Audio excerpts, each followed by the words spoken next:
So last night, let me explain what happened that I had no idea about. None. Did not have any idea that, and I mean, you always know about this. As a matter of fact, if you were to go back to high school, and it was, I mean, I was probably 30 before I figured this out. But when you attend a high school that has North in the title of the school, for whatever reason, so our yearbook at North Central High School, nobody cares, I realize, but there's a point to this. The yearbook was called the Northerner or the Northern Lights, I think.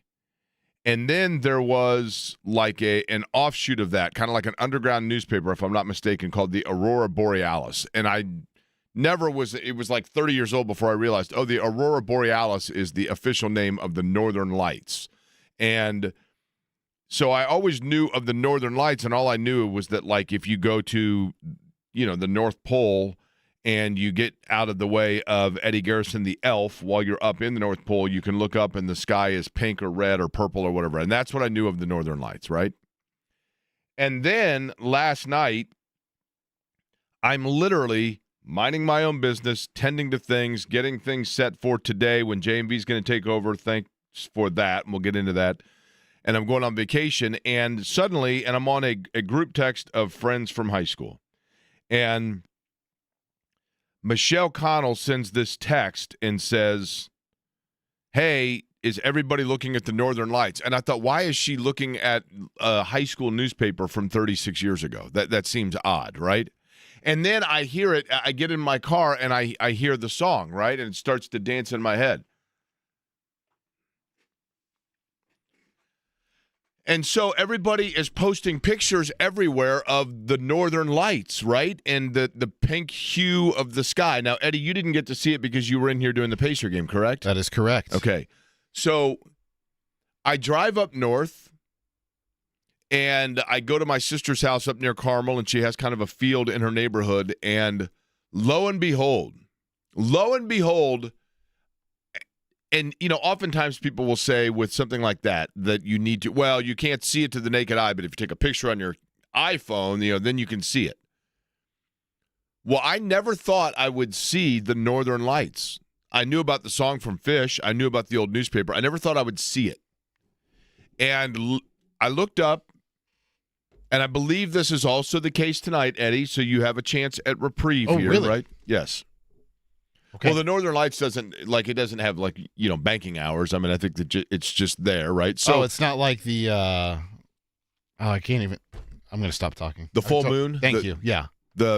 What's the one they call when there's like two full moons? The blue moon or whatever it is. The super moon. I think there's a super moon from time to time.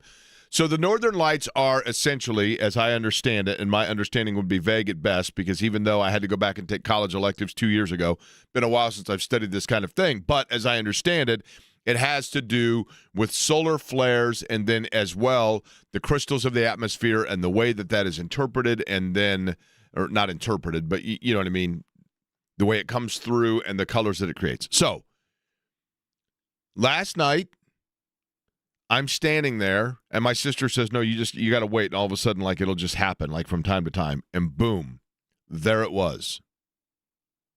There it was. And I'm standing in Indianapolis, Indiana, looking up at the northwestern sky, and one of those things that I never thought I would see. I never thought I'd see the Northern Lights unless I went somewhere, to Norway to go see it. And it was pretty cool. It was very surreal, and it was cool to see it. And you could see it to the naked eye. And that's kind of like where we are right now in the world of sports in Indianapolis, truth be told.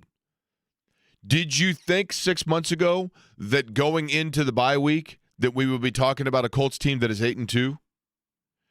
Did you think 6 months ago, for that matter, 5 months ago, that we would be talking about a Pacer team that still had a win, and that win, if I'm not mistaken, is over Golden State, if memory serves me correct, and that would be it, and that they would go out and you would be seeing games where they're going into Utah and they're getting beat by like 30, even though for some of these games they're hanging around and they're playing okay. They just don't have great players. let me phrase that. Their great players are not available to them, and those that are playing in sparing minutes. Did you think that we would be talking about Indiana as the second-ranked team in college football, and that the college football playoff rankings would be coming out for a second installment, and Indiana would still be the talk of college football and the ire of Texas A&M and Georgia and big-time programs, that they would be looking up at Indiana, and that those Georgia and Texas A&M thought for certain that never in their lifetime would they have to look up in the rankings and see the hue of cream and crimson. Just like you did not think that you would ever be able to stand out in a field in Carmel, Indiana, and look up and see the hue of the Northern Lights. And did you ever think that Purdue, for example, would be the number one team in college basketball, win a game, and still slip in the rankings as a result of it? There are so many things going on that seem to be this, like, supernatural anomaly within Central Indiana. And I'm here for it. I love it because most of it's good. The Pacers aspect, as we talked about yesterday, might actually be a silver lining within. It might be. We may find out. Can you imagine, Eddie, if the Pacers end up with a top 5 pick in the draft and end up with an opportunity to get, you know, the kid from BYU or whatever it may be, or a transcendent player to add to this roster? But last night, when you were watching that game, you're thinking to yourself, this is a team that was just in the finals? But let's begin with this on this Wednesday. I believe today's a Wednesday, correct, Eddie? Now, you are here today, right? You're here today, right? Yeah, okay. I think I am. Everything going okay over there? Yes. Seem like are you looking at the Ring camera at home and the house is on fire? No. So, as I get up today and I'm thinking about all of that, I did see a story about the NFL free agency upcoming. And yes, we're not necessarily in free agency right now, but it's never too early to start talking about and looking at and forecasting who exactly might be there available to your team, or what players are of interest elsewhere. And whoever would have guessed, again, theme of the day, that the Colts would find themselves in position where some of the marquee players in the National Football League of availability, people are going to be driving around 465 trying to pluck those players away. Because right now on ESPN, they have a listing of the most desirable free agents once free agency begins here coming up in the offseason. Now, I do think that these are guys that, for the most part, the Colts are going to do everything they can to retain, all three of them. There have been players in times, in periods, and positions where you look at some guys and you go, okay, we know that player is a free agent, but they're probably going to let him walk because the salary doesn't match, or it just hasn't been a match, or they have a player, a good player that is there in the taking for them. But for the Colts, there are three that made the list on ESPN.com of most desirable free agents in the offseason. Daniel Jones, Braden Smith, and Alec Pierce, the three that are at the top. Now, of those three, clearly the one that is of the biggest priority would be Daniel Jones. But, and I hate to be Debbie Downer here, I really do wonder if I am the only person who feels this way. And yes, I sat here on this radio show and vociferously claimed a month ago that Daniel Jones was the Colts MVP. And I still, he has been fabulous. And they are in a situation now where he probably has even more value to the Colts than he does elsewhere because of the fact that he knows the system, has a very good relationship with Steichen, knows the offense, knows the players, and in addition to that, they have now sacrificed and mortgaged and put a lot of investment into him because they have sent 2 first-round picks elsewhere to get Sauce Gardner. And based on sending those 2 picks away, that means where do you find his replacement? There are not many quarterbacks in the league right now that were beyond. Who is the best quarterback, Eddie, in the National Football League right now that was not drafted in the first round? Lamar. No, Lamar was the very last pick. I mean, you'd have to think about it, right? Yeah, I'd have to actually research on where quarterbacks Brock were taken. Purdy? Yeah, I mean, obviously he was, but he's hurt right now, so total anomaly, I realize. But you see my point. yeah. And so that would lead you to believe that for the Colts, they're like, yes, this is our guy. However, I try to be consistent, and I try to stand by something when I say it. The one thing that I will say is the last 2 games, Daniel Jones and some of the turnovers are starting to give me not pause, but I'm awakened to a potential concern. When I look at that and I look at, because that's the thing, if you were to go buy a car and you're going to go buy a used car, you had bought yourself a car that you bought a Ferrari and you thought for certain, you're like, I've waited my whole life to have a Ferrari. Oh, I think I missed the obvious one. Jalen Hurts. Yeah, okay. But again, Jalen Hurts, good news, I guess, is the fact that Jalen Hurts was partially awakened by the guy that's coaching the Colts. So Or maybe Dak. maybe that gives you Dak Prescott's another one. But for the most part, it is rare, right? Let's say that you go out, and I'm not even going to say Ferrari. You go out and you buy yourself a sports car that looks, everything about it is exactly what you have always dreamed of having.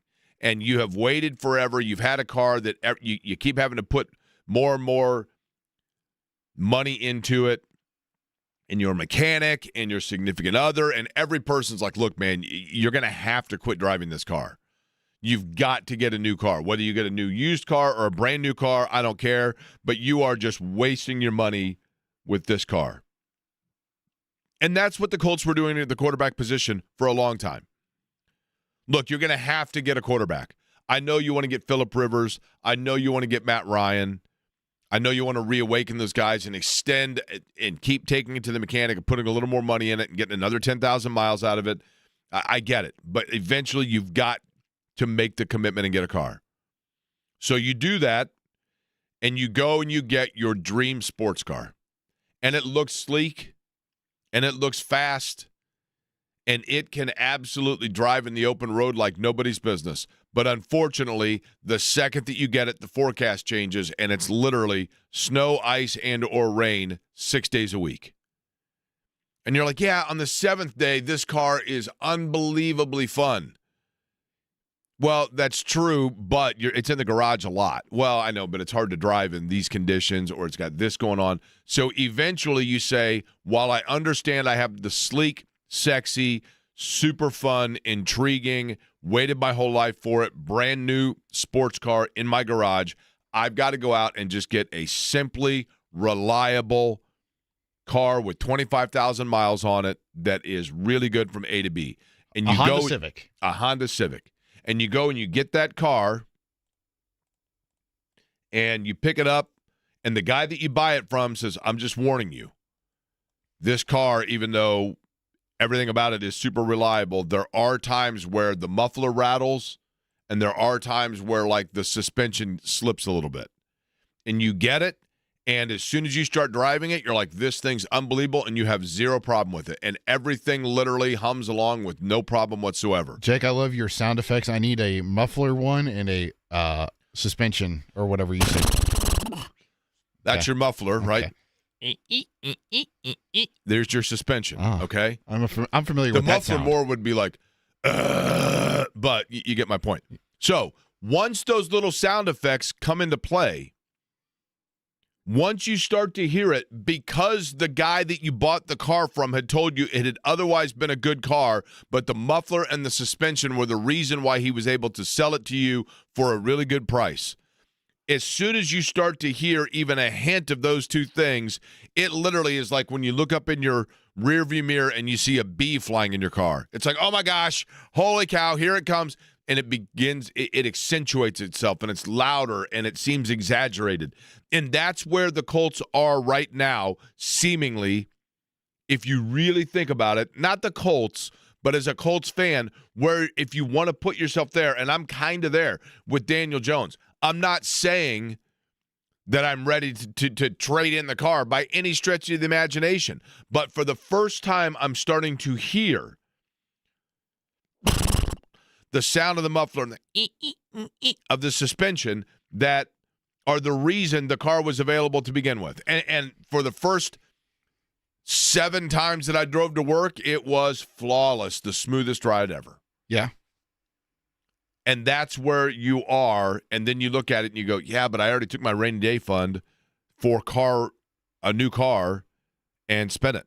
I think your BFF said it best yesterday, Jake, talking about Derek Schultz. The Colts were operating at a level of efficiency that just was not sustainable. Like, it was record pace. You knew the offense was going to come down in some capacity. Now, I will say the ball security part of it, I think, is the easiest fix in terms of putting the ball on the ground.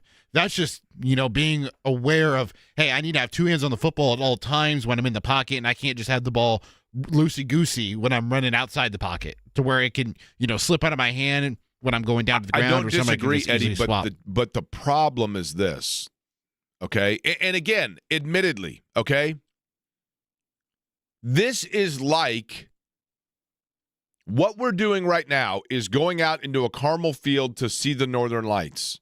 And this beauty before us that we did not anticipate was going to be there, and is the anomaly that you're enjoying. And we're complaining about the one neighbor that has a spotlight motion detector on their house that's making it hard to see the lights in general. We still have – the Colts are 8-2 heading into the bye, and things are going very well. We are admittedly nitpicking or forecasting what could be a potential issue here. But I don't disagree with you about – seemingly it's an easy fix, so to speak, with protection of the football, except for that is the exact same thing that was said about him in New York. And at some point, something is what it is. And if the inability to protect the football is part of the reason why he was available to begin with, then all of a sudden when that suspension starts to squeak a little bit, you just become a little more hyper-tuned to it. Simply that. The other 2 that were listed on this free agent list of desirable NFL free agents were Braden Smith and Alec Pierce. And Braden Smith is an interesting one because they know and they have gone through a year without him, essentially. And I'm glad that the things that he worked through and came back. And he's been a really solid player for them.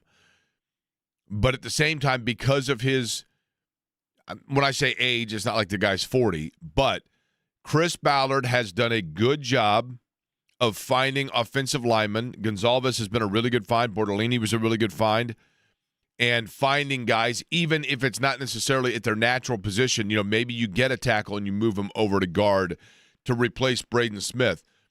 But they now, because of the fact, if you don't have a first-round pick, but you have shored up areas elsewhere. Most areas that I think that you are taking care of in an NFL draft, the Colts have done a good job now where they have a good, young, solid room. They're not really in need of receiver. They're not in need of tight end. They're not in need of corner. They're not in need of safety. And so they can spend, one would assume, a second or a third-round pick on a lineman if they so need. Now, getting one and immediately putting them in as a starter in the NFL, that's, again, a different talk show. But I do think that of the 3 between Jones, Smith, and the next guy I'm going to mention, Smith becomes your third priority. And that third, which might be the most important, is Alec Pierce. We talked about it yesterday with Derek. Alec Pierce right now might be the best receiver on the Colts roster because Michael Pittman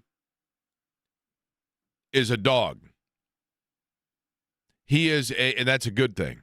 Michael Pittman has, I think a year ago, we were complaining about Michael Pittman or raising our shoulders about Michael Pittman. And in reality, Michael Pittman is a go out there and get it done. Get it done on every play while hurt guy. And when he was going over the middle a year ago and taking big hits, I mean, his back was hurt, but he played through it. He was a use every NFL term you want, a dog, a warrior, whatever else. I know some people get upset with warrior, but he was a tough guy.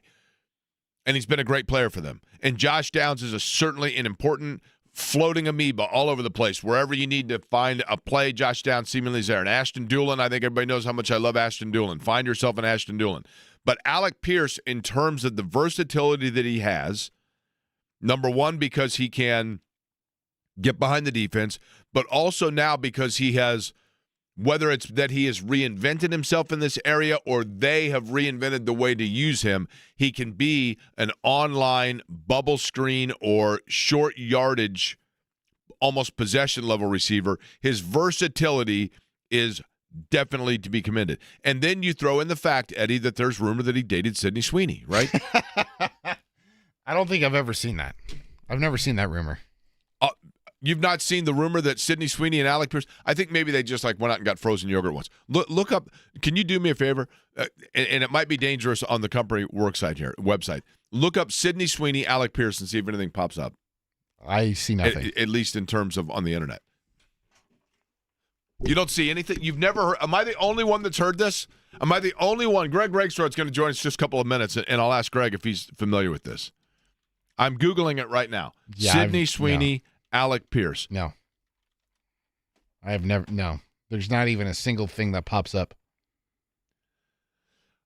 There is no evidence of a prominent Alec Pierce being connected to her. I'm telling you. I know I did not make this up. I heard this at some point. I think you might have dreamt it, Jake. No, I'm telling you. It was during training camp. There was a rumor. There was one thing out there that Alec Pierce had supposedly met up with Sydney Sweeney. Yeah, I've never. Just met up with her. Never seen this. I'm telling you.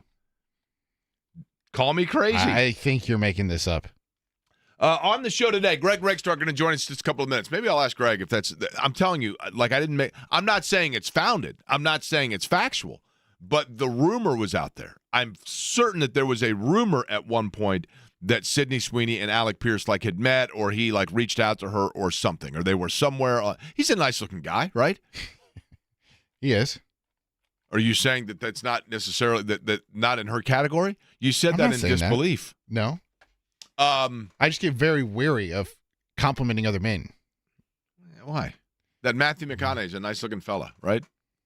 If you were going to be, if we were doing a movie right now of my life, who would play you? Oh, wow. I'm not even sure. I've never thought about You're that. Vern from Stand By Me, but you don't look like him now. I've never seen Stand By Me, so I don't know who Vern is or what he looks like. I feel like there's one of the guys from Entourage. I've not watched a lot of Entourage, but there's one of the characters from Entourage that you remind me of. I've been told I look like Sal Vulcano from Impractical Jokers, but... Okay. Does he have a large melon? I do not know. Which takes us back to Sydney Sweeney. So you don't believe that she actually ever met up with or Alec Pierce I don't think made so. a pass, etc. Okay. Don't think so. Greg Rakestraw going to join us on the show today. Also, Joel A. Erickson will join us. And this is the definition of teamwork. And a lot of people, I think people now know this.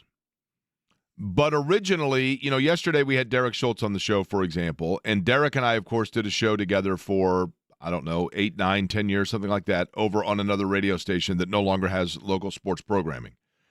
And during that time, Derek and I were up each and every day against J&V. I mean, we were essentially, in terms of the business itself, we were rivals.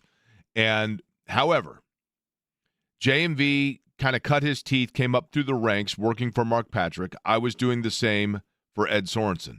And Ed Sorensen and Mark Patrick were rivals, which naturally would make John and I rivals of one another just through, the osmosis of being around the person who is like your mentor. And I recall one time J&V and Mark Patrick, when I was working for Ed, Ed was kind of an instigator, and Ed one day said to me, "Yeah, I was out at a show and at a ball game or whatever in the media room, and Mark Patrick and that guy JMV were talking about you, meaning me, and I called John. I'd never met him, and I called him. I was like, hey, so I hear like you were talking about me, whatever." And JMV's like, "What are you talking about?" This was literally 25 years ago. We sat there and had a long laugh about the guy, the things that we were going through as young guys, just trying to make our way into the industry. And then when it just so happened, based on circumstance, that we worked alongside against one another, I should say, I think there were people that, it certainly would happen with me where people would be like, yeah, I listened to you instead of JMV. And I doubt that people said that to JMV about the show that Derek and I were doing because we were on a smaller station. But nonetheless, what people didn't know was that on the regular, probably once a week, maybe twice a week, he and I would talk on the phone all the time just about the industry that we're in and the shows that we're doing and the things that we were trying to do and, trying to keep radio going and growing it. And then, of course, now we are colleagues. So today, my vacation, I'm going on vacation. We are leaving later this afternoon, but my flight is such that I've got to leave a little early today. And JMV said, you know what? No problem. I'll come in and do the show an hour early and do 4 hours instead of 3 hours today. And that's the definition of that's teamwork. That's teammate, right? That literally is like Tyrese Halliburton saying, you know what? Aaron Nesmith can't be there, but I'll go ahead and play small forward for the day, which is very much appreciated. And one of the guys that's going to fill in for me while I'm gone, Greg Rakestraw, will ask him not only about the Colts, that goes without saying, but something else that he saw yesterday that I think is kind of growing on the radar of Indianapolis. And I'll ask him about that next.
Telling you, that's what it was last night. It was unbelievable. It was crazy to me because to know that the Northern Lights was visible in northern Indianapolis and to not know about that until it was dark outside, you would have thought that would have been the kind of thing that, like maybe it was, a month out that people would be like, hey, the Northern Lights on, 11/11, take a look at it. Maybe you can't forecast that ahead of time. Kind of like how you can't forecast that the Colts on the bye week would be 8-2, sitting as the number one seed within the AFC or right at the top of things for the NFL. The guy that does, of course, the post-game show that you hear on the Colts Radio Network, joining us now on the Java House Peel and Port guest line, Greg Rakestraw, who you'll hear on this radio station. And I'm grateful for that over the next couple of days while I'm on vacation, joining us now. Rake, let's begin with, I want to get to the Colts, actually. But before that, I want to ask you about something that you witnessed yesterday, not the Aurora Borealis or the Northern Lights, but that we were kind of waiting to light up. And that is the IU Indy basketball offense, because I knew when they went out and got a new head coach and talked about it in the Horizon League media days that IU Indy was anticipated they were going to be this high-flying offense. And not that they haven't been, but apparently yesterday against IU Columbus, they really flipped that switch, and you were there, correct? Correct. So, my ears are still ringing from 5,500 elementary school kids being at the game, a new IU Indy record. This is something that they've done a handful of years in terms of having a weekday matinee game, and frankly, baseball's had this idea forever, having a baseball and education day, and now minor league hockey does it, and a lot of kind of small colleges / low to mid D1s will do it too. Take one home game, usually against a non-Division I foe, and play an afternoon game and bring in some field trip kids and have a good time with it. And so, yes, IU Indy put up 121 points, and the two stats that probably would jump off the page at you, IU Indy attempted 45 threes in yesterday's game. It was a 40-minute game. You can do the math on the pace on that. And then in terms of the points off turnovers yesterday, the Jaguars won that margin 51-10 because IU Columbus turned the ball over 36 times. That is what that high-pressure, high-pace offense is designed to do, and now we will see if that will translate against Division I competition when the Jaguars turn to it against Eastern Michigan on Friday night. Yeah, Greg, that was the thing I was going to ask is, and the reason I ask it is because people love anomaly offenses, and I'm not saying that IU Indy's doing it like as some sort of a gimmick. I mean, this is, from the coaching standpoint, Ben Hallett, I believe is his name, like this is what he brings with him, right? And we saw it with Indiana State with Josh Scherz coming in, and we didn't know who this was, and then all of a sudden, like, they just were clicking offensively. Do you believe this is an offense that can sustain and keep people on their heels within the Horizon League? I absolutely do. I think as time goes on, Ben got the job in late May, brought a handful of kids with him from West Liberty, where he had been tremendously successful in Division II. Had frequently made the Elite Eight. His record at West Liberty was 217-37. And so it tells you that it worked at that level. I do think it can work at the Division I level. I think as Ben is able to recruit more players that want to play this system where you can go, hey, there's really no such thing as a bad shot. Hey, you kind of got free reign to let it fly. Hey, we're going to play you, 20, 25 minutes a game. Go play with your hair on fire and have a good time. I think the level of recruit will increase, and I think the level of success, I think, will increase for IU Indy as well. And you referenced Josh Scherz, and I'm glad you did. I think part of what we're also, seeing is that for a long time there was kind of a glass ceiling on guys that were really good small college coaches that just didn't get an opportunity in Division I. Well, Josh Scherz has done that now at St. Louis. Ben McCollum has done that, now at Iowa after going through Drake. And so Ben Hallett hopes to be the next guy that does that, and IU Indy obviously hopes to be the benefactor of that too. Greg Rakestraw is my guest, Java House Peel and Port guest line. Of course, Greg, also you hear his voice. Not only will you be hearing it here with this radio station over the next couple of days, thankfully, but also in the Colts postgame shows. And Greg, you've done so far this year there were probably more occasions than not where you sat down and thought, is this real? And I don't mean that as a disrespect to the Colts. You know what I mean? Right. At what point did you realize this is in fact real and this team is not going away? I thought it was real about a month or so in, just because, yes, I acknowledge the Colts lit up some bad football teams early in the season. But at the same time, most teams don't win by that margin of victory against anybody in the National Football League. And the two Colts losses, the Steelers are probably a middling 500 team that, I think maybe had their best defense ever of the season against the Colts. I think the Rams are a pretty good football team, and to be honest, the Colts kind of gave that game away. But once you get to like mid-October and you're sitting there at 5-1, you go, all right, I think this is pretty legitimate. So, I think this team is real. Now, it does not mean there are any challenges in front of them. You could probably say that Atlanta is starting from Sunday going forward, is the worst team the Colts will face the rest of the way. You've got 4 out of 6 division games against Jacksonville and Houston.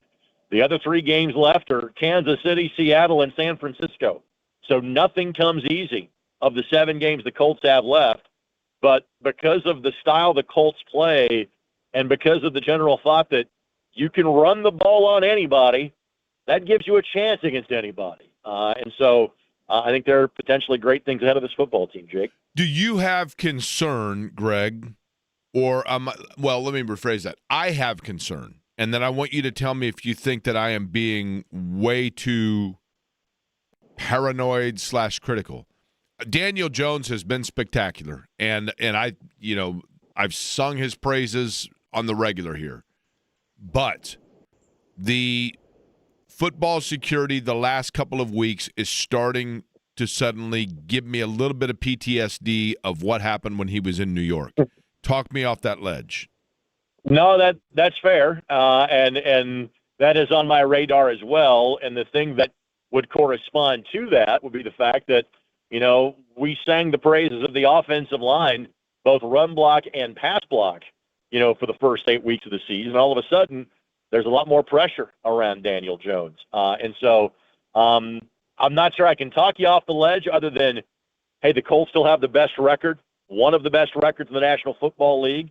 If the season ended today, the Colts be the number 1 seed. They've not won a division in 11 years. I can give you all the logical reasons to say, hey, big picture, things are still all right. But is that a little more on my radar because of the last couple of weeks? Absolutely it is.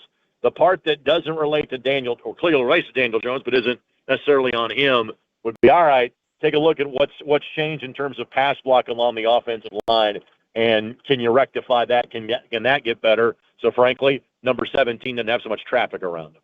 I thought Sauce Gardner in the game against Atlanta late, Greg, we saw an ability for the Colts defensively to kind of get a little bit more aggressive and in particular bring up a safety because they knew they had the security of Sauce Gardner on the line and pressing late in the game. It seemed like he kind of took a while to get into flow. Yeah, I know he had the slip on the 2-point conversion. That's probably footing as much as anything. But overall, I thought we started to see glimpse as to why Chris Ballard thought 2 first-rounders was still not too much to pay for him. What did you think? Right. And I had zero problem with that because, again, if you get this right, those first-round picks are back end of first-round picks. And I have always been a believer of, especially when the kid's 24 years of age and you've got him under contractual control for the next 4+ years, I'd have made that deal too. I had zero problem with giving up 2 first-round picks for Sauce Gardner. Again, if your record is the way it's trending this year and you can repeat that next year, then I think you end up looking like a genius. I think things for this Colts defense, Jake, almost kind of flip now with the absence of DeForest Buckner for at least the next month, where you go, all right, you felt good about slowing down the run. I'm not so sure about the passing game. Remarkably, that now changes because you bring in Sauce Gardner. You've got the return of Jalen Jones. Fingers crossed you get Mooney Ward back as soon as you have the next game. And now it's almost like, well, you might have to shore up the run a little bit, but you feel pretty good about the guys in terms of the defensive backfield and at least slowing down to the team's passing game. And I thought we saw that aggression from the Indianapolis Colts defense really for the entirety of the contest. And I also think now that you've got more than, 2-3 days to plan as to how to use Sauce, I think you'll see Lou Anarumo use him a little bit differently. People may not recognize that, by Tuesday afternoon, man, especially on a week where you're traveling to Berlin, your game plan's in by that point in time, and you're kind of tailing around.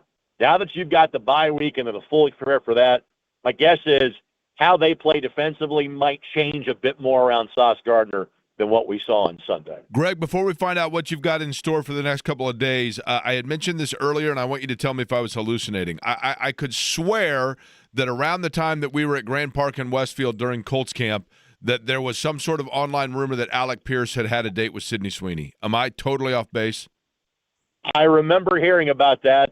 Since that's not my beat, I didn't further investigate, but I don't think you're completely making that up. Thank you. It's not your beat. We know that. What do you have planned over the next couple of days? All right, so literally, I just left and a town where an IndyCar driver is from. I'm not far away from passing the site of a current IndyCar race, and I am on my way to a place that, according to some rumors, might be interested in hosting an IndyCar race again in the very near future. Jake, what road might I be on right now? Boy, that's good. Let me ask you this. You are obviously not in the state of Indiana, correct? I am not in the state of Indiana. I was earlier today. I'm not now.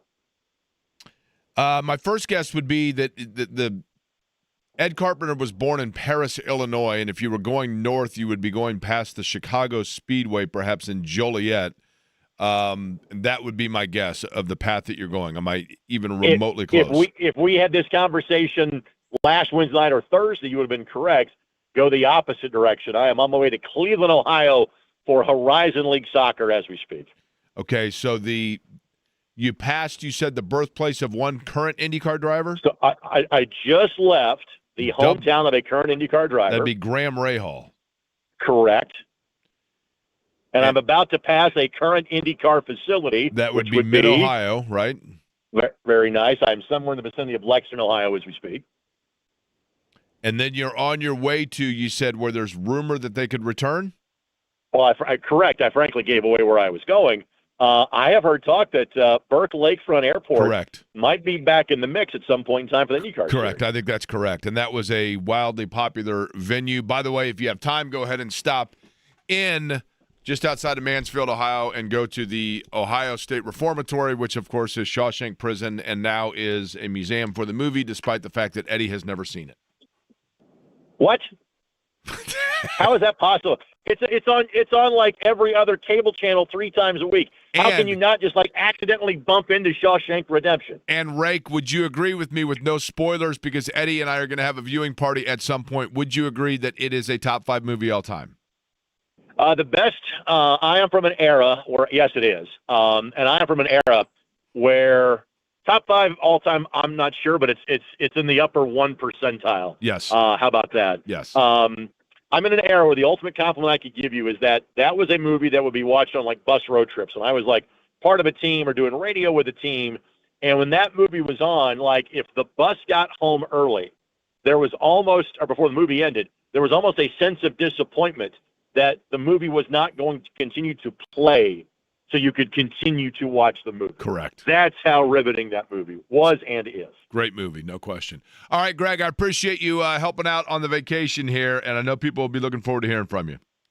You got it, buddy. Safe travels. All right, thank you. Greg Rakestraw joining us on the Java House Peel and Pour guest line. All right, as for the Colts themselves and the bye, the schedule and how it works out, that's one of the things that I want to talk to Joel A. Erickson about. He joins us in just under 10.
Boy, Joel A. Erickson coming up in just a couple of minutes. We have tickets to give away. We've had on the show now, and I think you could tell his not only fun personality but also his insights. Gunter Steiner, who has become really a household name within racing circles, not that he wasn't already, but transcendently so within Formula One because of his involvement in Drive to Survive, the Netflix show. He has been a racing principal for, Haas Racing and hiring and firing drivers and conversations that sometimes are not the most fun to have, but they lead to great stories after the fact. And he is doing his evening at Clues Hall. Is it this Friday or a week? It is Friday night. Friday night. Now, Eddie, you're going, right? 2 days. Yes, that's right. I will be there. Unfiltered. He's going to sit up there and tell you stories and cut it up and take questions and do all of it. Yeah. And this is not, he has a book that kind of tells also some of the behind-the-scenes stories. And we have tickets to give away. We have 2 pairs. Is that right? That is correct. 2 pairs of tickets to give away. So, now, is it 2 pairs or 2 pair? It would 2 be pairs. 2 pairs, right? Yeah. A pair, and then multiple pairs would be 2 pairs. Yes. Right? Not 2 pairs. By the way, do you like pears? Never really tried them. Really? Correct. Yeah. I've never really tried a pear. Like you've never had a pear on a salad? No. You've never just like when you were a kid in school, they didn't at the hot lunch, they didn't have a little cup of pears ever? No, it's usually like a cup assortment of fruit, like strawberries, Peaches. cantaloupe, grape, You like peaches, right? pineapple. I do like peaches. I like pineapple. I know you like cantaloupe, peaches watermelon. because you enjoyed the Java House peach tea, right? Yes. Very And good. you also enjoyed recently the black tea mango, right? Yeah, the black mango tea was solid. Very solid. You gave me a text with a little thumb up emoji, which I took it as your way of saying, "Can you please get me more of the black mango tea?" No, you told me that that was one of your favorite It is great. selections at Java It's great. House. And use code Jake25 and won 25% off your order.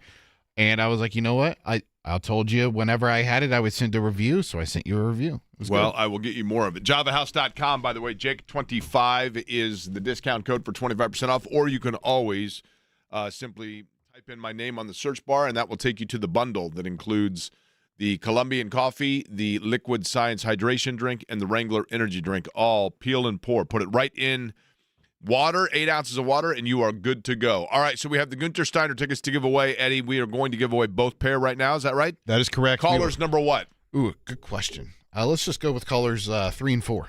Callers 3 and 4, you are on your way. Your Friday night is made. You'll be at Clues Hall listening to Gunter Steiner and having fun. Eddie will be there as well. Also, and when, Jake, do we have more turkey gobbles to get to later? Because we do have a pair of race entries to give away for the drumstick dash. bottom of the hour, 1:30, right? 1:30 we will do. You got to call in and give your best turkey gobble impersonation.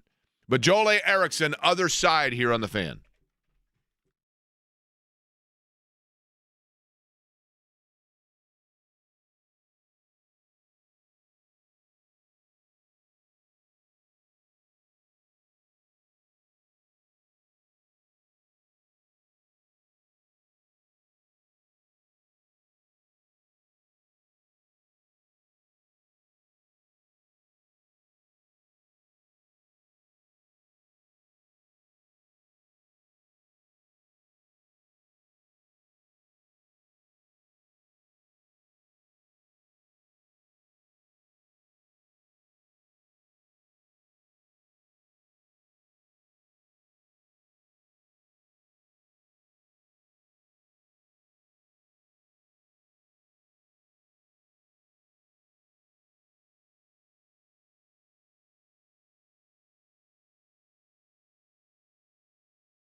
Schweiss.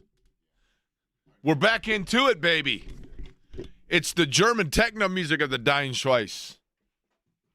Listen, I'm going to be in not Berlin, but Munich on Sunday and Monday.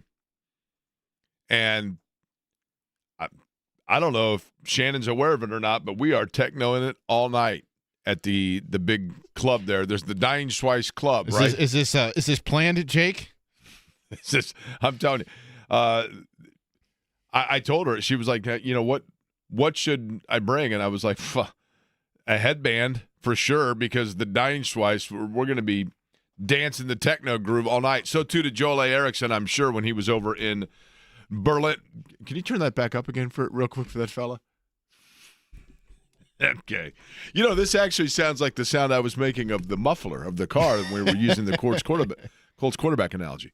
Joel A. Erickson joins us now on the Java House Peel and Pour guest line, and I'm sure thrilled to be doing so from the Indy Star. Joel, how was the travel over to Germany, and how was the Dying Schweiss Techno Club? I didn't make it to the Techno Club, but we did have, when you go to the Dying Schweiss Techno Club, you need to be on the listen out for Scooter, because Scooter played live at the game between, I think, maybe first and second quarter. And our friend Scooter is a big deal because everybody was singing. Oh, there's Scooter right there, huh? It is. That's it. That's the one. Now, here's the thing, Joel. You want to know the difference between Berlin and Indianapolis?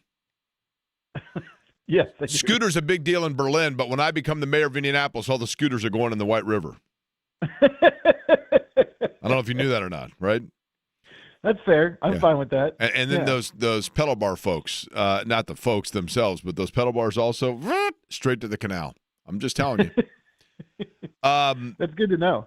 What was your impression overall? We'll begin with Sauce Gardner. Your thoughts overall on the debut of Sauce Gardner, and while, I don't know if they had to simplify things, but how much evolution will there be defensively for the Colts now that he's in the mix? I kind of wanted them to simplify more. I wanted them to just stick him on Drake London and not let anybody else cover him. And then a couple of times I looked up, and lo and behold, Jermaine Pratt was covering Jake London. And I thought, why? Why would they do that? I know Lou Anarumo likes to do a lot of different stuff, but I would take the ones where the linebacker covers the other team's best receiver out of the slot, out of the playbook, and just put Gardner on them. I think with Gardner, there was some. I think that there was clearly some like newness, rust, or however you want to put it. He slipped on that key 2-point conversion.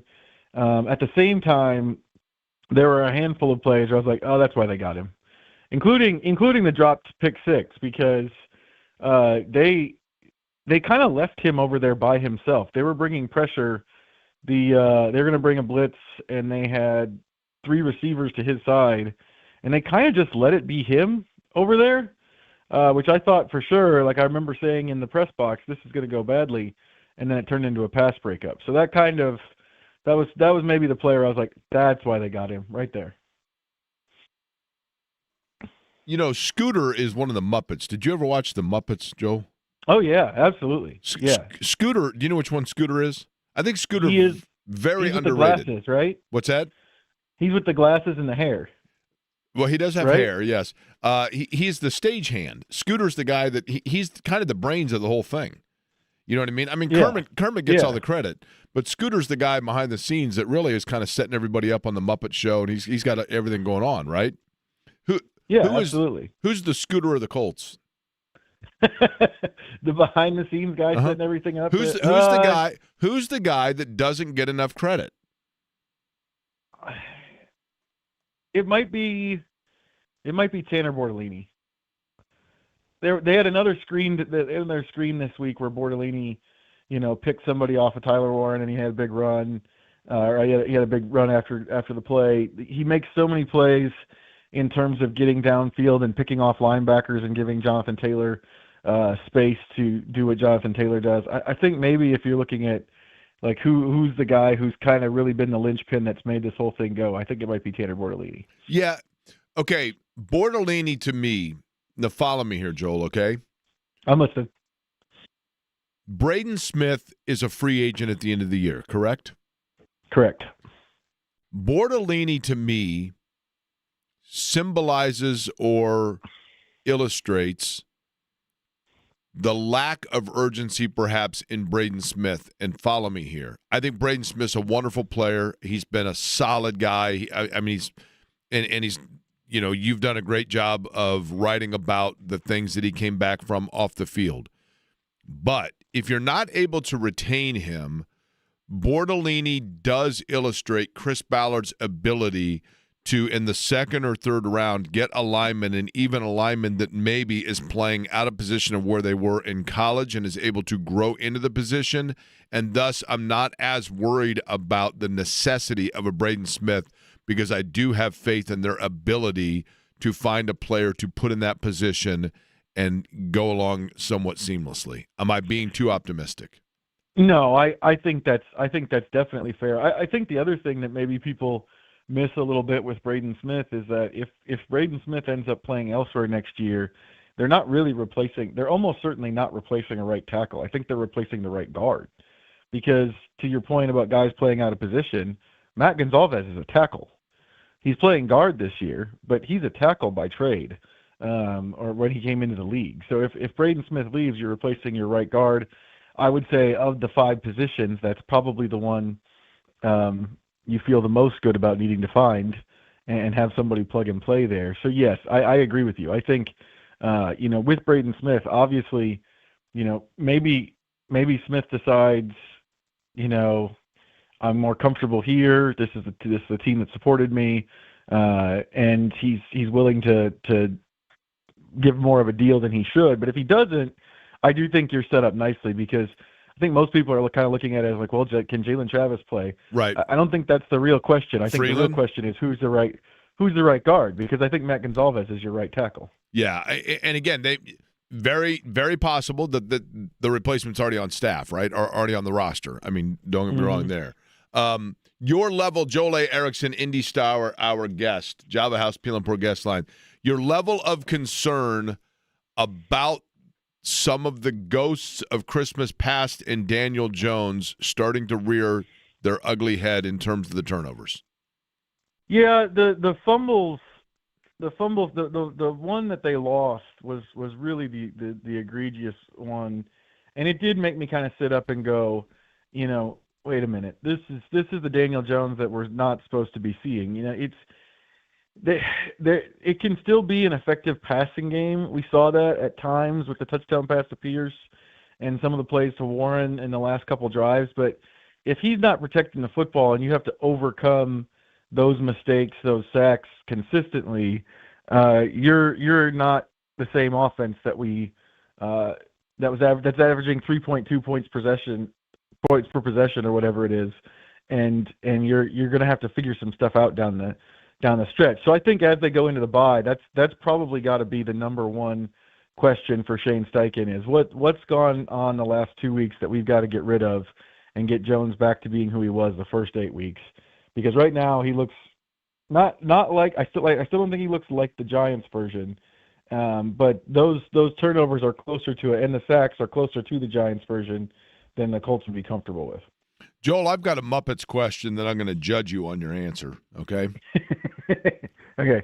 And if I've asked you this one before, humor me, because I've asked this to several people. It's kind of a character question. You can learn a lot about a person. So you are familiar with the Muppets, right? Obviously, you've seen the Muppet show, you've seen the Muppet movie, etc., correct? Yes, okay. yes. If something were to, and by no means are we asking for this or hoping for this to happen. Strictly work with me, hypothetically speaking. And if kids are in the car, they need to know this is all hypothetical. If something, we can agree that Kermit is the president of the Muppets, correct? He's the lead Correct. Muppet. He's the guy, right? Yes. Okay. If something were to happen to Kermit, okay, who then takes over the mantle? Who is the next in line? Who is the heir apparent as the president of the Muppets? Oh, that's a great question. I personally believe there to be irrefutably a slam dunk number one answer? It can't be Fozzie. He's not serious enough. Can't be Gonzo because that's not what he does. Is it Scooter? It's Fozzie. It's really? You think Fozzie can handle that? It's not about. Listen. I mean, are we really going with like I mean, do we think that? Are we just assuming that Gerald Ford was ready for the role here? Right. I mean, what I'm getting at, waka waka waka. Yeah, sure. I mean, he's kind of a stooge, and he's got but the hat is cool, and he wears the tie, and he's goofy. But he's the guy. Like when Kermit sets off to go to L.A. to pursue his dream, it is Fozzie that it takes him there, and the Studebaker that belongs to his uncle, and that's his right hand man. Like whether you like it or not, that is his right hand man, right? I mean, we had, Dan Quayle was a vice president. You know what I mean? I mean, Fozzie can be that guy. I mean, Kamala Harris. You can. There are a million people that you can say like we're whatever, right? I mean, Fozzie's the guy, right? Fozzie could play a good Bob Cratchit. Now that I think about it, he could do Bob Cratchit for us. Yeah. You're right. He can play the. I might be underestimating Fozzie. Now, some people say Gonzo, and I don't think you can say Gonzo because he's got multiple affairs going on with chickens. Like you know what I mean? There's a lot going on with Gonzo. Yeah, the headlines on Gonzo if he takes over the Muppet Show. That's right. The press would kill him. They'd kill him is what they'd do, Joel, quite frankly. Joel A. Erickson is our guest. Joel, what is the schedule for the Colts during a bye week? I mean, just in terms of for our listeners that don't know and are not around it a lot, what is a given week for the Colts in terms of their schedule of events leading up to a game, and how is it different during the bye? Yeah, during a regular week, they're in on Monday to watch film of the previous game, and do treatment, get a little bit started on the next game, but mostly do the work on the previous game, and then they're off Tuesday. Then they practice Wednesday, Thursday, Friday. They walk through on Saturday, and then they play a game. During the bye week, Shane Steichen just says go and leave and get some rest and come back ready for the second half. Is my understanding is that they aren't really doing much of anything. There might be some players who have rehab. There might be some players. Like I know Sauce Gardner said that what he has to do is he has to get his clothing here because he said 99% of his stuff was in New Jersey still. So he had to get that done and probably learn the defense and stuff like that. But for the most part, this bye week is a chance for the Colts to just do something else, rest, relax, get better for the second half. By the way, so I don't know, I can't speak for Sauce Gardner. There are those places where you don't necessarily need clothing. It's optional. For example, the Dienschweiss, right? I don't know if you know that or not, Joel. You could have found that out in Berlin if you'd gone out and just hit yourself to the Dienschweiss club, right? I didn't. I was trying to. I tried to walk all of Berlin in like one day, and by the time we got to dinner, I was like, okay, that's good, but I need to. The dinner's great, but I need to go home and get some sleep because I think it was like 32,000 steps or something like that. You know what? On the day off. This is my understanding. If you try to walk Berlin too much, you can walk really far, but eventually you get stopped. You know why? Why? You just hit a wall. Eddie, thank you, Eddie. Appreciate that. Granted, that joke hasn't been as in vogue since 1989, but nonetheless, hilarity for those of us that are old enough to remember. Well, it's still all kind of all over the city. I think we realized like the second or third day, the guys who were there from the beat were like, have you been to the Berlin Wall? And we all had, and we all realized that we'd been to three different sections that are still up. In all honesty, Joel, kidding aside, because it is fascinating. And I can remember when the Berlin Wall came down and you could buy like pieces of the wall, the aspects or the portions of it that are still standing, how big of areas or how big of a wall are we talking? It's not very long. Like probably like the one that I went to, the Berlin Wall Memorial, it was about a block or so of wall, a city block or maybe two of wall. And then there were a lot of the, I guess, metal piping that the concrete sat on is still up in that part of it.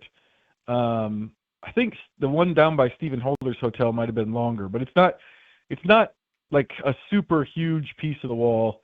And then the other thing that they have is like in some of those spots, if you look across the road, there's like a marker or a piece of the road that shows you where the wall used to be in the road too. So you got that, but for the most part, it's kind of like smaller sections. And it has been 36 years now, Joel. So, but I'm curious: is there any way, shape, or form, architecturally speaking, that you can tell the difference between East Berlin and West Berlin?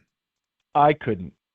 Okay. I couldn't, because at one point Chris Widlick looked at me and said, "We are in East Berlin right now, and we were in West Berlin earlier," and I had not processed that even a little bit. So, yeah, I couldn't tell. Yeah, it's fascinating, though, because it was just such a, I remember when Uwe Blot played for Indiana and they would introduce him in the pregames and they would say, from Munich, West Germany, because that was still, it was still a thing, right? I mean, the West and the East side of it. Joel A. Erickson is our guest on the Java House Peel and Pour guest line. Colts on the bye week, getting set now for Kansas City once they come back from that. Joel, the reality is the schedule does toughen up for them, but they have a pretty strong hold on the division itself and will have obviously ample opportunity to, put that away because they have both both Jacksonville and Houston twice coming back from it. But what area, aside from the Daniel Jones area, if you are Shane Steichen, what is the thing during the bye week that is keeping you awake that you feel is the one thing that can be an Achilles for this team? Oh, the pass rush, especially with Buckner out. With they had 3 sacks, I think, on Sunday, and all 3 of them were by guys who don't typically rush the passer. They had to call blitzes on all of them. It was Bynum, it was Cross, it was Franklin. Without Buckner, you don't have a guy right now that you can rely on to get pressure or draw attention or do whatever he has to do.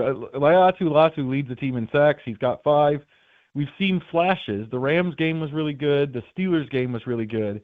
But in terms of him being a game in, game out, game wrecker, we just haven't seen that from him yet. So especially with some of these quarterbacks that are coming up and passing games that are coming up on the schedule, I think that's the biggest thing that makes me nervous is we've got these corners.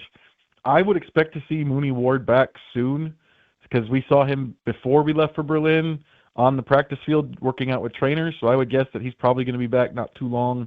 If he might be back for the Chiefs game, and if not then, not too long after that. So you feel good about the corners, but, if they can't rush the passer against some of these guys coming up, you could find yourself in a lot of these games where it's a shootout and you're going back and forth, and then it magnifies everything. If your defense is playing better on Sunday, then yes, you still feel worried about Daniel Jones, but you had 519 yards of total offense and you scored points and you probably win, 24-17 or something like that. They got to have more of a pass rush. I also think on Sunday that they kind of got away with some stuff because Michael Penix has some bouts of inaccuracy that just don't make any sense. Joel, Matt Bowen, and Jeremy Fowler of ESPN today released their way too early top 25 free agents of the 2026 class. You and Jake have already kind of talked about Alec Pierce, and I was reading into this a little bit, and Jeremy Fowler reporting that the threshold that people that he's talked to is $20 million per year.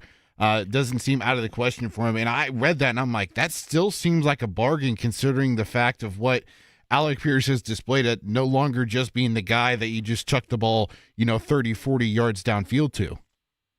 Yeah, I think he's going to cost more than that. I don't think that. I saw the same thing you saw, and saw that 20 million figure and thought, are we sure that's the, where you should be talking about that as the possible ceiling for him, because salaries have risen all over the place, and there's still an outside chance that he ends up with 1,000 yards this year. I just think that the way people pay receivers in free agency, I think he's going to cost quite a bit, and I also think the Colts need to re-sign him. I just do. He just gives you something that is so valuable in this league where, how many receivers in the league? There's a lot of receivers in this league that are going deep. But how many receivers in this league not only do are going deep, and everybody in the stadium knows they're getting deep, but they still do it for a catch like once a game. It's so valuable. And then, like you said, he's doing the other stuff on top of it and becoming more of a complete receiver for this team. I think they kind of have to re-sign him, and I think it's going to cost more than people realize. Yeah, listen, he has become their most versatile receiver. Would you agree with that? Oh, totally. Yep. He's the guy. Like, it used to be that you go, well, he doesn't run the drag route, he doesn't run some of the shorter stuff, but they're doing that stuff with him this year, and his downfield speed is something. His downfield speed is just something that Michael Pittman and Josh Downs can't replicate. They just aren't the same type of deep threat. But I really think nobody is. I don't think there's very many people in the league that are as consistent a deep threat as he is. Hey, Jake, in what world does Miss Piggy not take over the Muppets if Kermit is gone? She's in mourning. You can't have. She's the she's first in mourning, lady, right? and also, if you put Miss Piggy in charge of the Muppets, she's a tyrant. The Muppets implode because she's like she can't handle herself. She'll lose it. Wow. Yeah, there's I don't know. I mean, that's probably true. Yeah. She's you have to have an immediate succession plan, and she's going to be in heavy mourning if something happens to Kermit. And let's be real, if something happens to Kermit, we don't know for certain Miss Piggy's not involved, right? You know what I mean? That's fair. I mean, we're not certain on this, right? Miss Piggy has been known to fly off the handle. That's just that's a very consistent piece of the character, is that she tends to fly off the handle. I like that. Who's the musician guy with the gold tooth? He's pretty cool. Oh, what's his name? I'm not saying he's a cabinet member, but he's pretty cool, right? And then he's got great. Yeah. And he's got to keep Animal in check for the sets and stuff. So he's got some leadership abilities. Yeah, Animal. There's a lot going on there too, right? Animal would be tough to travel internationally. Animal likes to go to Colorado and Washington, Eddie. Just so you know, right? Are you talking about me? Yeah, lots of gigs in Michigan for Animal, right? Amongst other things. Joel, what are you going to do during the bye week here? Anything fun? I think my wife has a bunch of things that I haven't done during the season that I need to do. I think that's what I'm supposed to do. Well, this makes you Kermit. Okay, cool. All right, Joel, we appreciate the time as always. Okay, sounds good. See ya. Joel A. Erickson, who mercifully joins the program from the Indianapolis Star, Java House, Peel and Pour guest line. Eddie, did you watch the Muppets much as a kid? Not really. That "Can You Picture That" is a great song. That's from the guy with the gold tooth. I forget his name though. What'd you say it's called? The song? Can You Picture That? Can you find that? Maybe. We can play "Can You Picture That" while people do their turkey impersonation, right? Because we're going to give away tickets to the Drumstick Dash next. Is that right? Entries to the Drumstick Dash? Sounds good to me, Jake.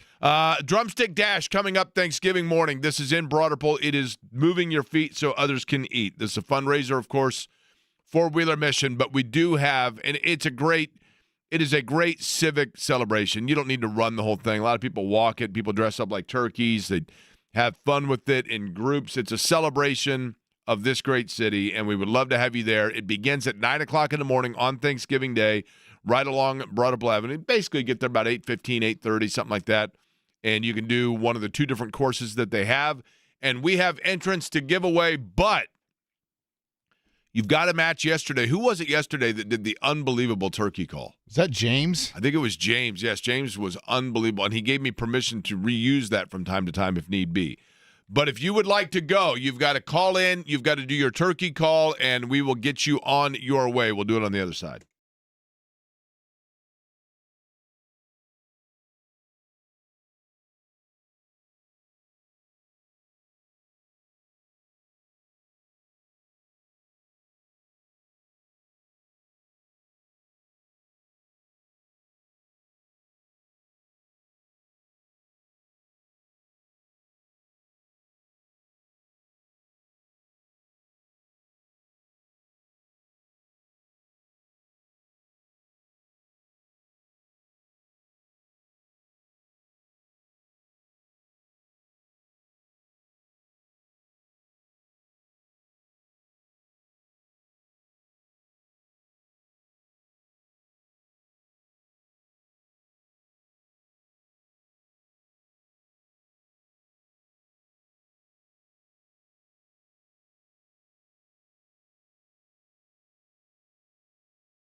Oh, baby.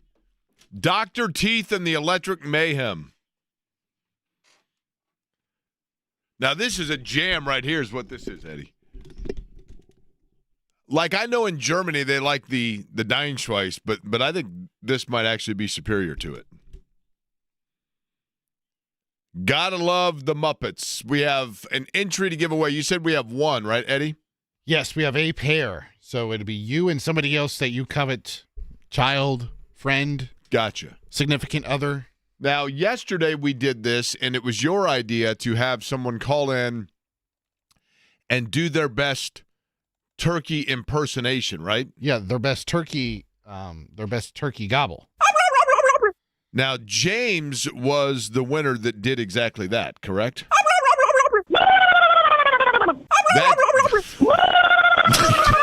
That second one there is James. Yeah. That's all you've got to do if you want to get into the Drumstick Dash. 239-1070 right now. Caller number what, Eddie?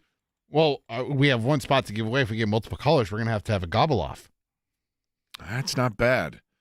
Three people in a gobble off, you think, at 239-1070? Is that it? 3 people get into an argument over turkeys. 3 people giving their, and then we've got a vote between the two of us. What if we tie? What if we both? What if I think one and you think the other? That's a great point. But Jake, we can't do it if we don't have people call in. I know. 239-1070 is the telephone number. Meantime, we can talk about, and we're doing this so that we don't have to talk about last night the Pacers' performance in Salt Lake taking on the Jazz, and that is one of them, Eddie. That. Look, I get it. You know, they were going with those uniforms, which were cool. They went kind of with the wet retro look, which was cool. But that was a retro putrid Pacer performance for certain. And yes, TJ McConnell was back, had 12, and there were things to be optimistic about, but it is difficult to assess exactly who and what they are just based on it feels like, and I get it. I mean, it does feel to an extent like from a fan base standpoint, a media standpoint, I'm not going to say that people have thrown in the towel on the Pacers, but you are saying to yourself, well, you know, wake me up when everybody's here. Wake me up before you go type thing. And yet you still want to see effort. And I don't know if it's just that they're worn down, if they are themselves frustrated because they're like, man, what are we doing here? But that was not a good performance. Yes, they're getting significant minutes, say, for a Jarris Walker, but yet he was inconsistent, I thought, last night. I mean, there wasn't anything really you take away from that and go, hey, let's talk about this. I mean, where they are now, and I know that they are still only, 12% of the way through the season. But you start looking at draft pick and wondering where you go from here. But, again, we knew this year was going to be tough anyway. I don't think anybody thought it was going to be this bad in terms of the injury. I'd love to see – they need to get Johnny Furphy back out on the floor because I want to see him. He's another one that I want to see minutes they can get, right? So, Jake, executive producer Todd Meyer has texted us that he could be the tiebreaker if we tie. Okay. But James also called in and said that he would text you in the event of a tie. That's not bad. Nothing against Todd, but I do kind of like having James as clearly the reigning champion, also being able to vote in here, okay? So we're doing the gobble off, as you call it. We will begin with, who do we go with first here? We'll go in order from top to bottom. We'll start with Keith. All right. Hi, Keith. How are you? Doing great. How are you guys doing? Doing fine. Have you called the show before, Keith? I have not. First time. Oh, really? Okay. Well, we appreciate you listening to the show. How long have you been a listener of the program? Well, I was listening to you back when you were the little fella. Okay. But I've been listening. I've been listening to you pretty much when you're in the morning, but I can listen to you better in the afternoon. So it's been a couple years. Okay. And Keith, what line of work are you in? I'm in sales. I work for Hegan Air Conditioning Company. Okay. Outstanding. All right. Well, Keith, do you want to give us your best gobble, if you could? Yeah. Well, Do I'm you need driving, a reference? So. Yeah. No. Here's the okay, yeah, go yeah, ahead. No yeah. reference, okay? All right, go ahead. No, we'll just go for it.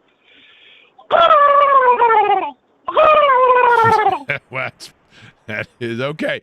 All right, Keith, I'm going to lock That's that in. pretty strong. I'm gonna just get I'll just give my score. All right, Justin is up next. A bit of an advantage for Justin because he knows what he's up against here. Justin, how are you? Good. Now, Justin, did you just wake up? Just out of curiosity? No, why? Okay. Well, right off the top there, you sounded like just kind of laid back, but now you're picking it up a little bit here. Justin, what about yourself? What line of work are you in, or what do we find you doing today? Heavy highway construction. Oh, really? Everything going okay there? You got they keep you busy, don't they? Sometimes. Okay. Well, nice job on fixing the stairs on Monument Circle, by the way. That 6-year project now is finally finished. Definitely was not me. All right, Justin, go ahead with your best gobble if you could. All right. Okay. Solid from Justin as well. Who's next, Eddie? Fonda. Fonda, how are you? Hey, how's it going? It's going well. Now, are you Fonda? Just out of curiosity, that's your first name, I take it. Yes. Which Fonda do people most often make reference when you tell them your name, Henry or Jane? Jane. Okay. Well, nothing wrong with that. Depending on I guess which photo you're talking about. Do you do a lot of that workout? Did you ever do that Jane Fonda workout? No. Okay. Stay away from controversial photos during wartime, correct? Correct. Okay. All right, Fonda, go ahead with your best turkey if you could. Boy, I'll tell you what. This is tough, Eddie. All right, Fonda, I appreciate it. Now. All right, so here is Keith if you want to hear them back, Jake. This is Keith. Okay. Justin. And Fonda. Okay. I'm going ahead and tabulating my vote here. I've got my vote ready. Okay. Now, who are you going with? I cast my vote for Keith. Can I hear Keith again, please? Okay. Now, can I hear James, who is our gold standard? Boy. Can I hear Justin one more time? Justin, yes. Justin's got a little taper off at the end there, and Keith stayed strong throughout. Fonda did a nice job too, but Fonda had a clearer spot on the barometer. Keith had to come in cold. Keith had to come in cold and just go with it. You said you're going with Keith? That was my vote, yes. Todd has texted me. He also is going with Keith. I have not yet heard from James, but I will tell you this. I'll be the Simon Cowell of the group. Keith, you got 3 yeses. Keith has gone through. He's got the golden ticket. Keith will get the entry into the drumstick dash. Solid. And he went back to back, right? He did, yeah. Yeah, okay. Keith, you're on your way. We will look for you at the drumstick dash. Thank you, Justin and Fonda, for playing along. And Justin and Fonda, yes, thanks for being good sports about it. We'll come back. It is going to be an early edition of the crossover, but JMV is here, and I'm going to be on my way to the airport, but we do have the Pacers to discuss. We'll get Eddie's thoughts on that. We'll do it on the other side.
Do you know what school Eddie Garrison is known for this particular song? I don't, actually. This is the song in football that is played at the University of Michigan at their home games. And I did not know that until I went, when was Michigan in the Big Ten title game? And they played Iowa, I believe. Well, it might have been the year they won the national title. But I went downtown to one of the bars. My buddy Mike Byron's birthday was that particular Saturday night. And we went out, and it was. Glad he remembered his ID. That's right. All the Michigan fans were downtown, and somebody put that song on, and they went crazy. And I'm like, what in the world? And then they told me that's what they play at Michigan Stadium. I think other teams now have kind of picked up on that. It is a great song. Pacers last night in action. It was not a great tune that they played in Salt Lake. You heard Eddie's reaction right there. Eddie Garrison, when you look at that particular, again, and I think John said it best, JMV, who's going to be joining us here in just a minute. It's not about the names or, the players that are out there. You just want some sort of effort. And it looked like last night, especially after the first half of that game. It got away from a little bit late second quarter. But your overall assessment, obviously you're working it for the radio network. Like last night, it was like, they get out ahead early. They start the game on a 10-0 run. And then next thing you know, Utah brings it down to 2. Pacers extend it back out to 10. You're like, okay. Andrew Nembhard's hitting shots. They're moving the ball around. They're defending well. And it was just all downhill from there. And you could kind of tell, especially in that first half, that Rick Carlisle was looking for something, looking for answers, looking for effort, looking for people that were just going to put their body on the line and defend, because 12 different players played in the first half. Like, how often do you see just any NBA team go 12 deep in the first 24 minutes of play? And that's what the Pacers did last night. Everyone that was on the hardship deal played last night in the first half, and they shook up the starting lineup, hoping it would change something. It did. It didn't result in a win at the end of the day. You had Tony Bradley making his first start of the year. Jeremiah Robinson-Earl, who's on one of those hardship deals, got a start. Jarris Walker was moved to the bench. It just was not a good effort last night from the Pacers, especially defensively. And I will give credit to Utah, because there were some shots you're like, come on. Like, you're defending it well, and it was just their night last night. And how did you assess TJ McConnell? Because, obviously his first work of the year, and, Robinson Earl's coming off of that deal's about to expire, and I thought he's played okay for them, but I think he just signed another 10-day either yesterday or 2 days ago, so he's got probably another week with the Pacers. Of course, that is contingent, I think, on, where the bodies are at in terms of moving forward, on how soon they can get, Johnny Furphy or Benedict Mathurin back. And it seems likely that Mathurin is sooner than later, just because of the fact he's going through pregame workouts on the floor now, kind of on the same track of Andrew Nembhard. I think Nembhard was doing that for a week or so before he made his return. So I wouldn't expect Mathurin back in the West Coast road trip finale tomorrow night, but I think it is encouraging that he is back. As for McConnell, I thought he looked like TJ McConnell. Got to his spots, got to that patented mid-range jumper right at the free throw line that nobody can guard, did his little thing where he drove the baseline and then kind of pivots around as a fadeaway jump shot, got to the basket. I thought he did a really good job of being aggressive and looked like himself. We played 11 minutes only in the first half, and you know they're going to take it slowly with him being over 30 years old and it being a soft tissue injury like a hamstring. McConnell has, and I remember talking about this a lot during the finals, to your point, the ability to go down and kind of work the baseline and then curl back in and get into the lane, hit a jumper there, and just facilitate for them has been so important. But, and yes, to see him be able to do that, but at the same time, the personnel is obviously different. I would think he is a guy that takes a little getting used to, if you're somebody that's not used to playing with him, because you don't necessarily always anticipate when and where he is going to get the ball, where it needs to be. And that's what makes him so unique. And obviously a Nesmith or a Nembhard or a Siakam is used to that. Some of the other faces are not. The guy that, to me, Eddie, I really want to see, I mentioned it going into the break. I think, I will tell you this, about a year ago, I was at an event and I ran into somebody within the Pacers brass, and we were talking, and unsolicited, it was brought up to me of, hey, I'll tell you what, the coaches really love Johnny Furphy, and that was the name that was thrown to me.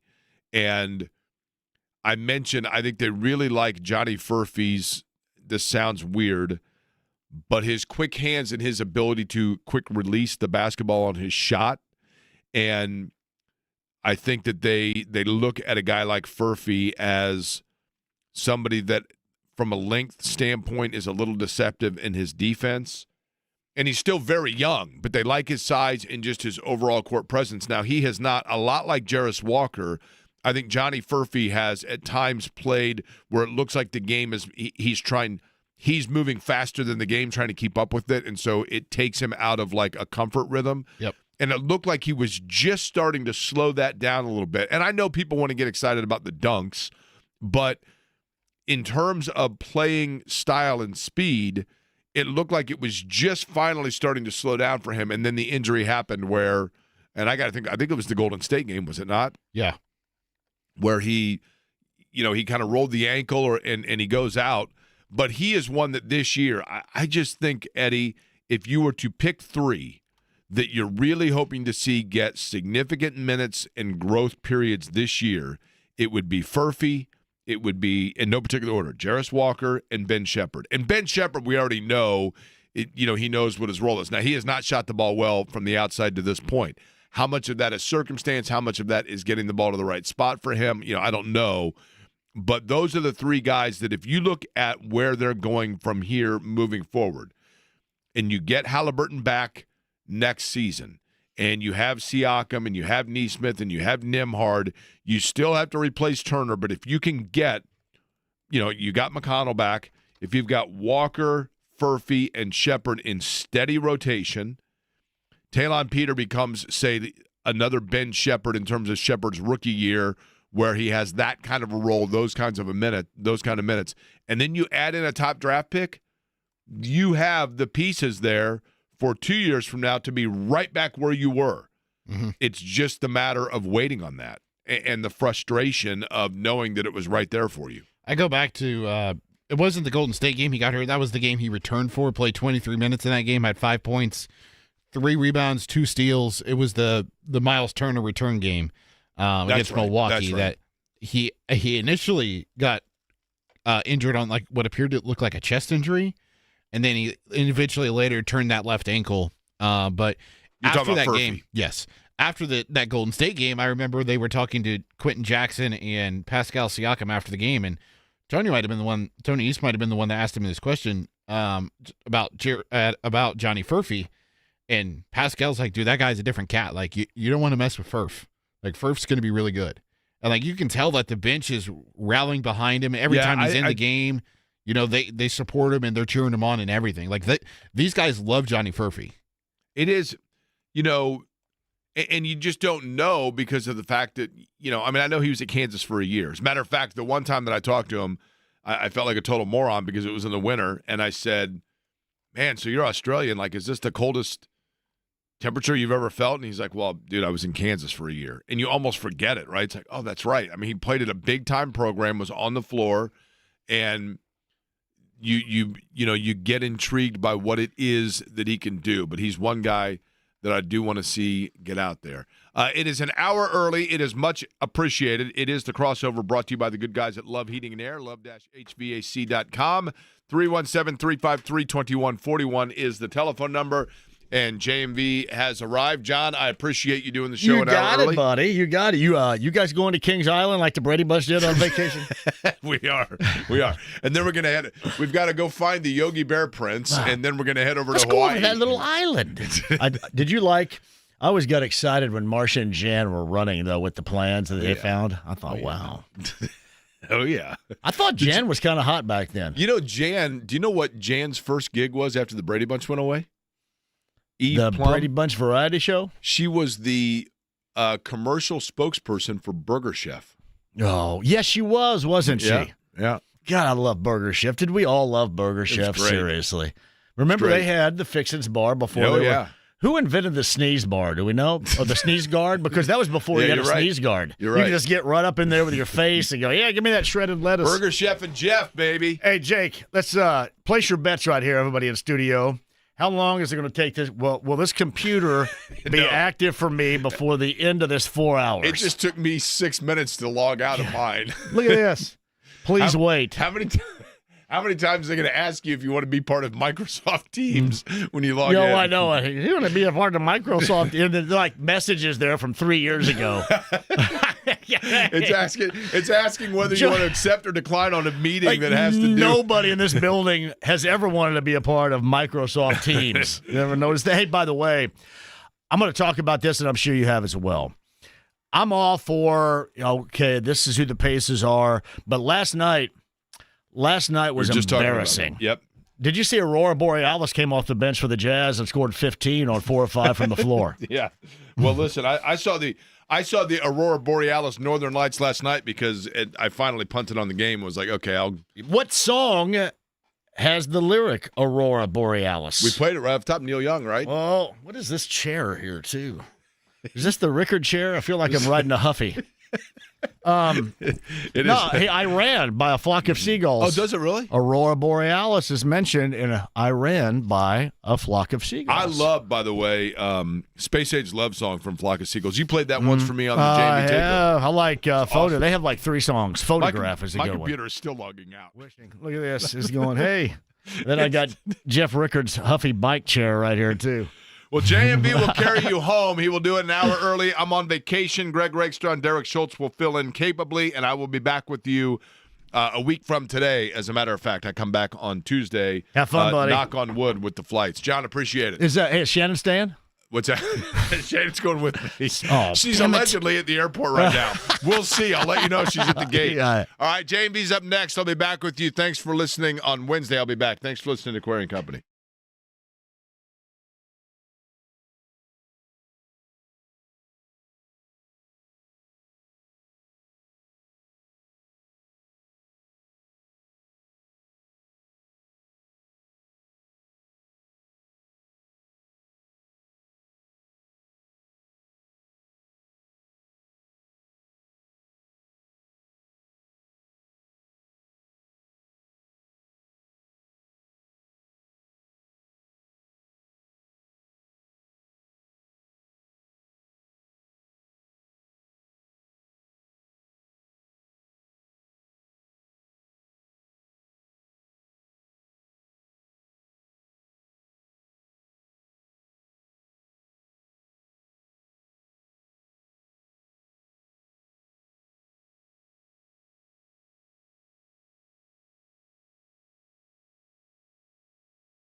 Fire this bad boy up an hour early. Jake is on a flight.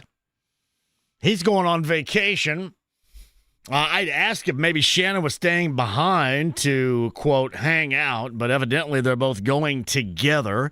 So safe travels to Jake and Shannon for their vacation on this bye week. I am in an hour early. That is all good on Query and Company. That's Eddie Garrison over there. I'm JMV.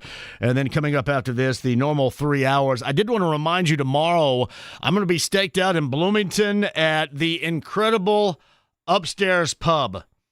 That is tomorrow's Larceny Bourbon Locks and Luna Azul Tequila Shots. And with the free samples that we normally hand out, if you think that any show in the history of this station, any station, no matter radio, TV, could get off the rails, tomorrow would probably be the moment in which that could happen.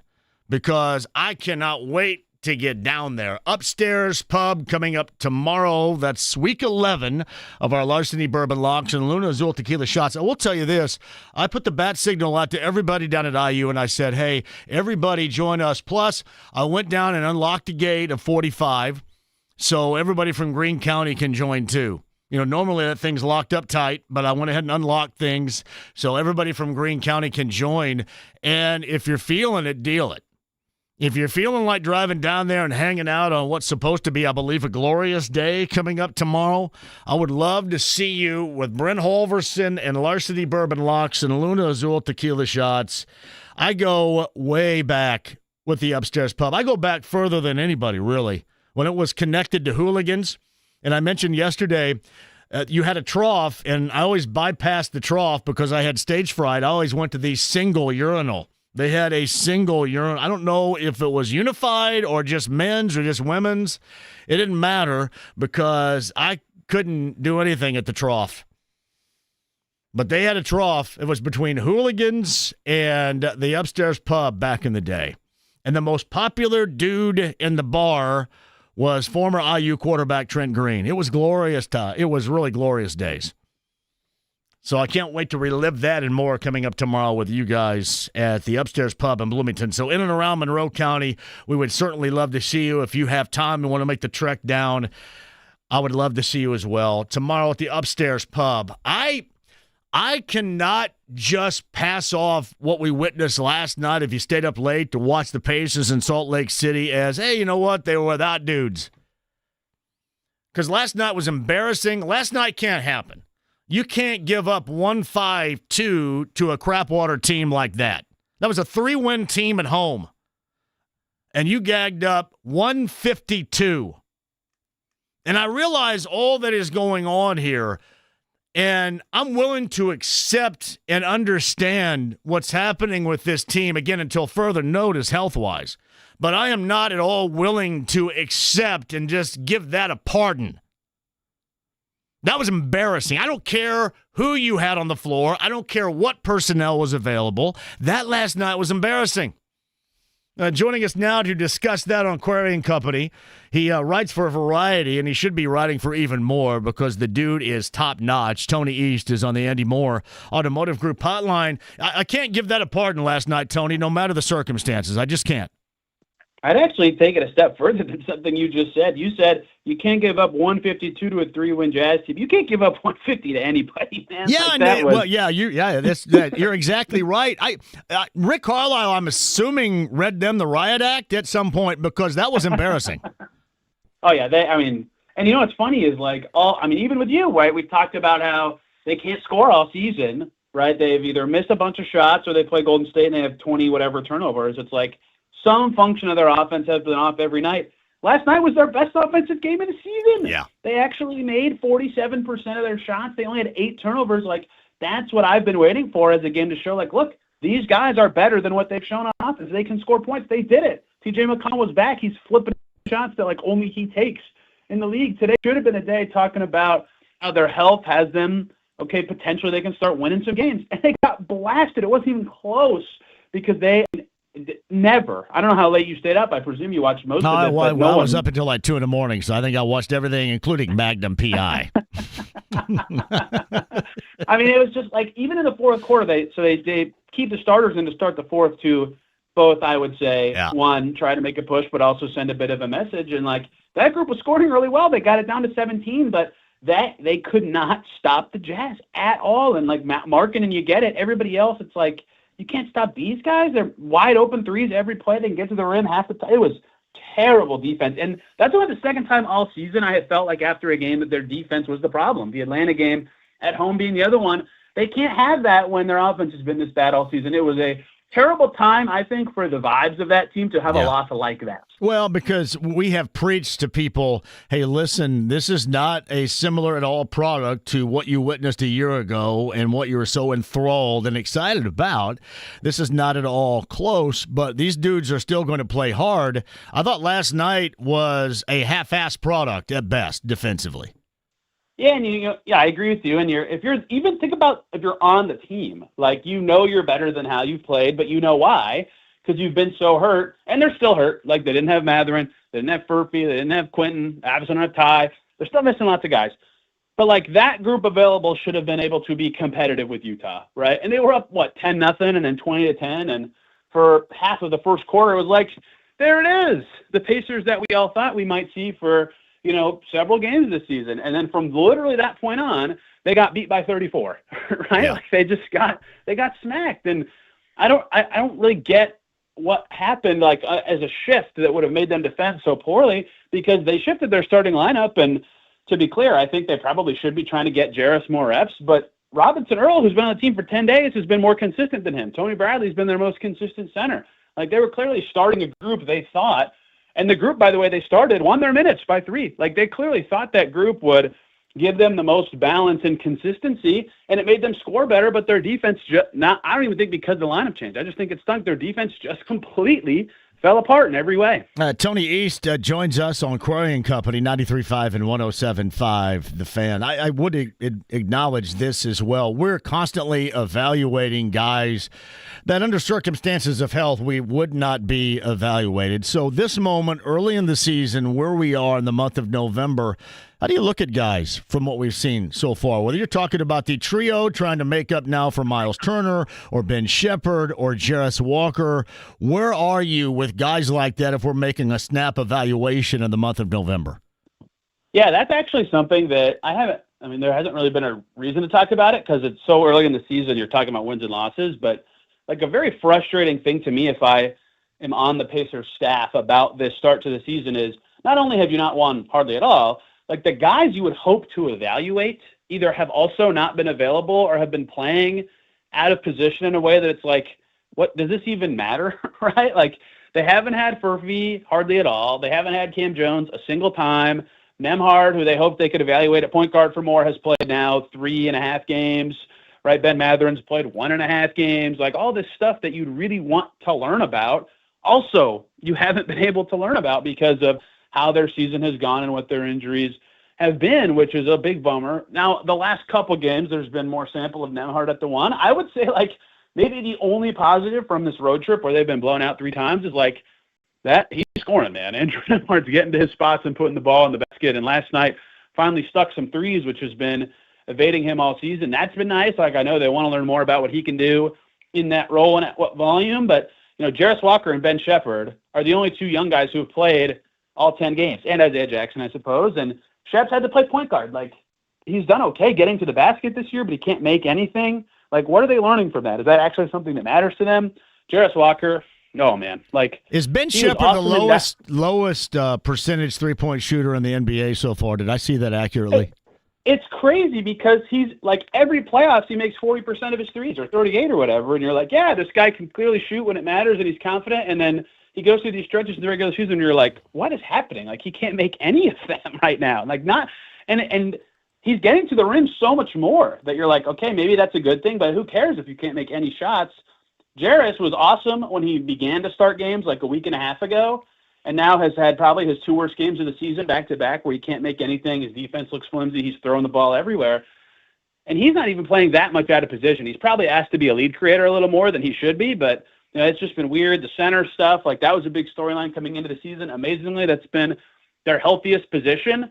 Isaiah Jackson's had some awesome moments and some like meh ones. Jay Huff has not been what they probably hoped he'd be. Tony Bradley, though, that guy is rock solid every second he's on the floor. So it's just a lot of like, one, unanswered questions of guys that hope they'd get answers to, and two, some of the answers aren't even relevant. Like, it's great that Ben Shepherd can drive a little more, but like, who cares? He probably won't do that much when the Pacers are healthy, right? Well, it feels mean. I feel it feels mean, but it's true. No.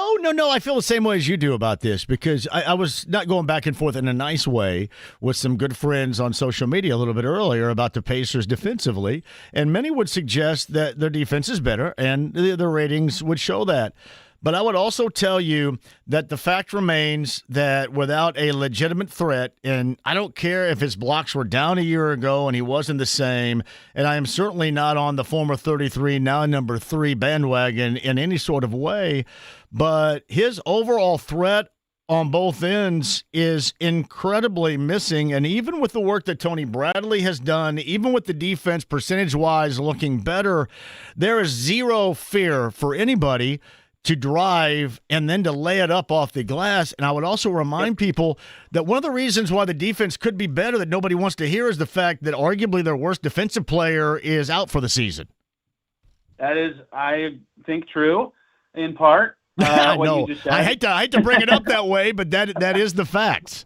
Yeah. Well, I mean, so Halliburton obviously has a massive plus impact on their offense, right. But I think him and Turner being gone, I think was a bigger hit to their offense. I predicted before the season, I might have said it with you, I said it on my podcast a million times, that I thought they'd be better on defense than offense this year, but not like this. Not like where they're like average on defense and just totally awful on offense. And last night, it's like, how did this team even get to 16th on defense? Like, they couldn't stop the Jazz for a lick. And the thing that made it weird last night, too, is like with McConnell back, basically their whole rotation was guys that I'm like, yeah, that's a fine defensive player. Like, did they play anyone who I think is terrible or bad on defense? Not really. Walker maybe being the worst of them this season. So it's just really strange that's the case. But I think you are right that the way that they have struggled with drives from other teams, like the Atlanta game that I mentioned earlier, that was the first game I felt like their defense cost them. I mean, Dyson Daniels and Jalen Johnson just walked to the rim all night, like easiest shots ever. The Jazz were getting to the cup all night last night. Their finishing was just okay, but they kicked it out for a million easy threes. You know, that's the kind of stuff that just kills you, right? And so they've got to figure that part out in some way, because if their offense is going to be at this level, they've got to guard, and they haven't really been able to do that. And so I think their defense is probably much lower now after last night. I haven't actually looked at the advanced stats today. I'll check while we're talking, but it's just been shocking to see that kind of fall. And to answer my own question, they entered last night 17th in defensive rating. They're now 23rd. They lost 6 spots in one game. Man, that's absolutely brutal. With the info you need, Tony East is on the Java House guest line. This is Query and Company, 93.5 and 107.5 The Fan, JMV in for Jake Query until my show starts coming up here at 3 o'clock. So when you start the JMV show, does like Jake fill in for an hour? I know he's flying. Yeah, I'm on a 4-hour tour. It's like old school days for me. I'm going full 4 hours now. So yeah, it's all good. Wow. Now. So yeah, I luckily I have enough left in the tank to be able to do that right here. I will say this offensively, a lot of what we have witnessed, I expect, and certainly with the decreasing availability of normal personnel, it stands to reason. If you watch them, the one thing in the category of cohesion offensively that is missing with Tyrese Halliburton, I mean, everything with Halliburton, no matter what really portion of the season, was all snap. Everybody knew where they were going. The ball was going to be here and there, and it's not stuff you had to think about. These guys have to stop and think for like a click. And that just completely jacks up everything offensively. That's the one thing that stands out. When you have to stop and think in the offense that they try to play at the pace in which they try to play, that FUBARs everything. That's why I think that their groups with, you know, most of their starters from last year on the floor, like when they can get Siakam, Smith, Nembhard out there together with basically anyone else, they look the best. Because that group, even without Ty, can play that way. Like, they don't think they know how to do it. They're all sharp. They all move the ball. And it's interesting because I think you've just kind of nailed half of my theory about why this team has really struggled with offense this season. Like, if you look at every underlying stat about this Pacers team this year, right, their drives, their passes, like a million things, all say that they should be about the same level of team as they were last year, right? They're passing just as much. Their drives are just as many. they just can't score at all, like at all. And I think one, the difference is obviously that they haven't made shots at like a lick, right? Nothing is going in. They have the worst effective field goal percentage in the league. But the other part of it is, sure, they're doing all those things they were doing last year, but they're just doing it worse and slower, right? They're thinking for a beat. It's not as accurate of a pass. It's not at the same time. And all that just slowly over possession adds up to like a shot that last year was super open. This year is like kind of open, or a shot that was right at the basket last year is like a 5-footer this year, like shots that can go in. And the Pacers would tell you should be going in, but they're not. They're just not. And so some of it's that, some of it's how much time it all takes, some of it is who is available, some of it's that everybody's moved up or down or sideways in the pecking order, whatever you want to say. But Jarrett last night was thinking a lot, right? Ben Shepherd sometimes, he never thinks. That dude used to just get off the ball. Even he's thinking a little bit. Like they have a lot of guys just taking a beat, and their guy who doesn't take a beat, Siakam, he gets it, he turns around, he tries to make his move, and there's 4 defenders within 6 feet of him immediately. Yeah. It's just really hard to function when that's your team and that's your situation. The Jarris thing to me is when he just reacts, he's better, but that's not nearly enough. He has to stop and think. He thinks about a move to make. He thinks about where he's going to get in his comfort zone. And see, that's the difference to me, Tony, because that's all taken care of with Tyrese Halliburton out there. I mean, he knows where you're going to be in your comfort area. He's going to get you the ball. And here, these guys are trying to make this up on the fly on their own, and a guy like Jarris Walker is not built for that. So I think you just kind of nailed the Jarris experience, because Kalen Cooper phrased this really well. Jarris so far this season, I'd say his best moments offensively has been when he's right in the middle of a zone, right? Like the other team's in zone, they put Jarris in the middle. So when he catches, his job is to play make or shoot, and he's already kind of open just because of the way the defense is. And so what that tells you is the same thing we've kind of seen from him, even against man-to-man his whole career, is that when someone else, not Jarris Walker, creates an advantage, a point guard, Siakam, whatever, and they pass it to Jarris, he's very good at taking space in front of him or shooting quickly and keeping the advantage alive, right? That's a good skill to have, and he's a decent passer for somebody of his size. But when he is the guy who has to actually create that advantage himself by beating someone off the dribble or creating a little space for a jumper or whatever, he's not as good at that. And I think recently, especially with how many point guards they've had out, they've tried at times to be like, okay, trial by fire, Jarris, create something for us. And some of those possessions don't look particularly good, and that's fine. That's how development works. But it looks like he was really, really rough on Sunday against Golden State, right? Like probably his worst game in years. And then they move him to the bench where he's playing with McConnell, and they use Siakam in that second unit stint every game. It's like, okay, there's 2 creators around him. Maybe that'll help him a little zippier. And he was still thinking a bunch last night. And so, he drew a bunch of fouls and got to the line. I don't think he was as bad as the stats really say, but he still kind of struggled because I think he was thinking after a bad game. I don't know how you just get him to relax. I honestly think that's the best way to put it, because if he just plays on instinct, he's much better, but he's kind of been pigeonholed into a role that's kind of above what he should be. And unfortunately, from a development perspective, it's good that he's doing it, but it hasn't looked very good yet at all. So Tony East, he's on the Java House guest line, 93.5, 107.5 The Fan. You get any timetable at all, any feel from when we may see a reemergence of Benedict Mathurin? Great. Well, we'll find out actually in a couple of days a little bit on what is possible with him. I think he's progressing pretty well. At least that's the sense I've gotten, which is good. Their hardship situation will tell us all, right? If they're able to sign Cody Martin again or another player on Saturday, I believe is the day his deal expires, that means Mathurin's probably out for a couple more weeks. If they are not signing him or anybody to another hardship deal that day, that means they are only, which is hilarious to say only, down to 4 injured players, and that would mean Mathurin is probably closer to a return. He was week to week as of 2 weeks ago. Last week when we asked, Carlisle said he was progressing well and doing better than he was a week ago, which is an update, but not an update at the same time. I believe the next week of the week-to-week update would be today, actually. I don't think they're going to practice today. Who knows?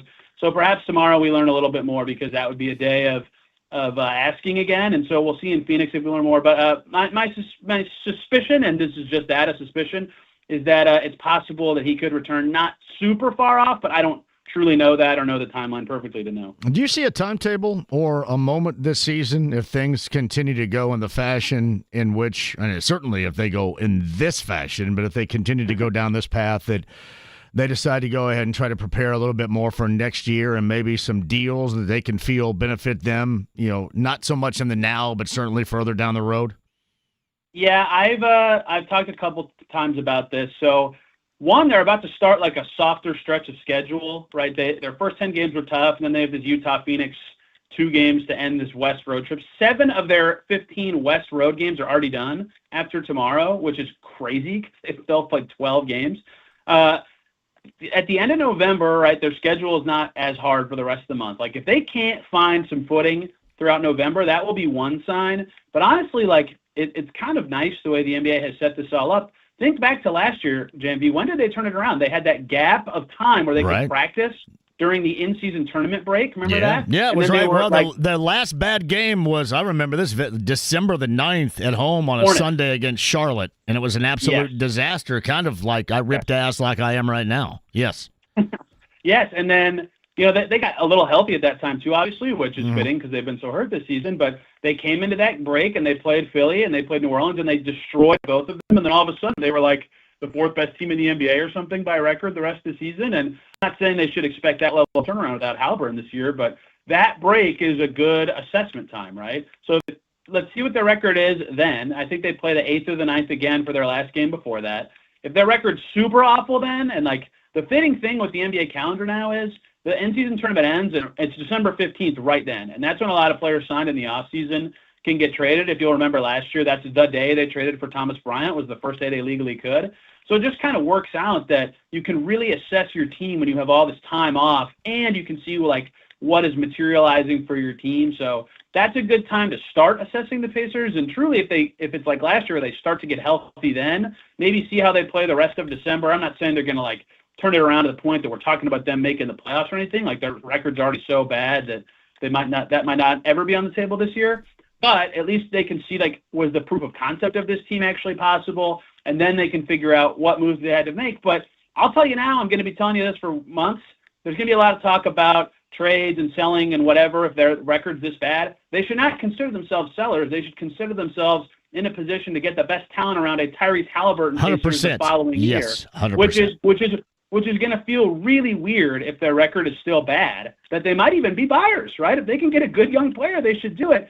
But that's what they have to think about. They're just in such a unique position given their record and situation. Like, they were half a game from the finals last year. Why would they get rid of any player who was critical to that operation? So it's just going to be a really weird year of assessing their team. That is, and a lot of that is pointing the finger at Pascal Siakam, because people look at his age and go, well, you know what, you need it. But yes, he was an essential reason as to why. Yes, he was there. He's awesome. Yeah. He's a top 20 to 25 player in the league, and so you're going to hear a lot of like, oh, they should trade him. They stink. Like, why? How are they going to get a player as good as Siakam if they trade away Siakam? Like, it, you know, and like, I hate to say this, but if you're a good player on the Pacers this year, who was central to their function last year, this year probably sucks, right? Like, you thought you'd be better. You're a good player. You expected to win more. Siakam chief among it. Like, it's going to suck. It's going to hurt. But at least they know, or should know, that next year will instantly be better. And so that brings more happiness to the situation and sunshine, but it will make their trade situation just very kind of weird to talk about. It'll be way different than usual bad teams. So here's how we really know we live in the bizarro world with the Pacers right now, is they unveil those awesome-ass new uniforms last night and give up so 152 and get embarrassed in the fashion in which they did. Why couldn't you do that alongside that ridiculous yes, sir slogan? And then it would have all made sense. You could have sucked with that, and then you could have got rid of. Now they're probably going to get rid of these uniforms because that taste in the mouth is one. They're not, but you know what I mean. The bizarro world means we should embrace those uniforms and not yes sirs. But in this sense, we embrace yes sirs and not these uniforms. It just doesn't make sense to me.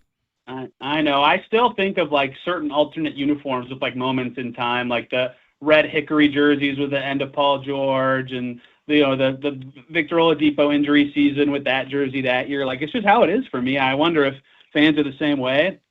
And I wonder how these jerseys, which are awesome, this branding and the court looks really good too, is awesome. But if the team doesn't win very much, like, how are fans going to remember the Matrix Moments jersey? Because they are awesome. Oh, I love the Decades remix, but evidently we're more like in 1985 or something like that when the black curtain comes down at Old Market Square Arena. That's kind of where we're located right now. Boy. Hey, really quick before I had a break here with you, one final thing. Yep. Do you believe I'm done with him, and I don't really care, but people were asking me, I think just the threat alone, offensively and defensively, they miss Miles because even with Tony Bradley playing well, you don't have that threat there at all. Nobody really pays attention. Do they miss him?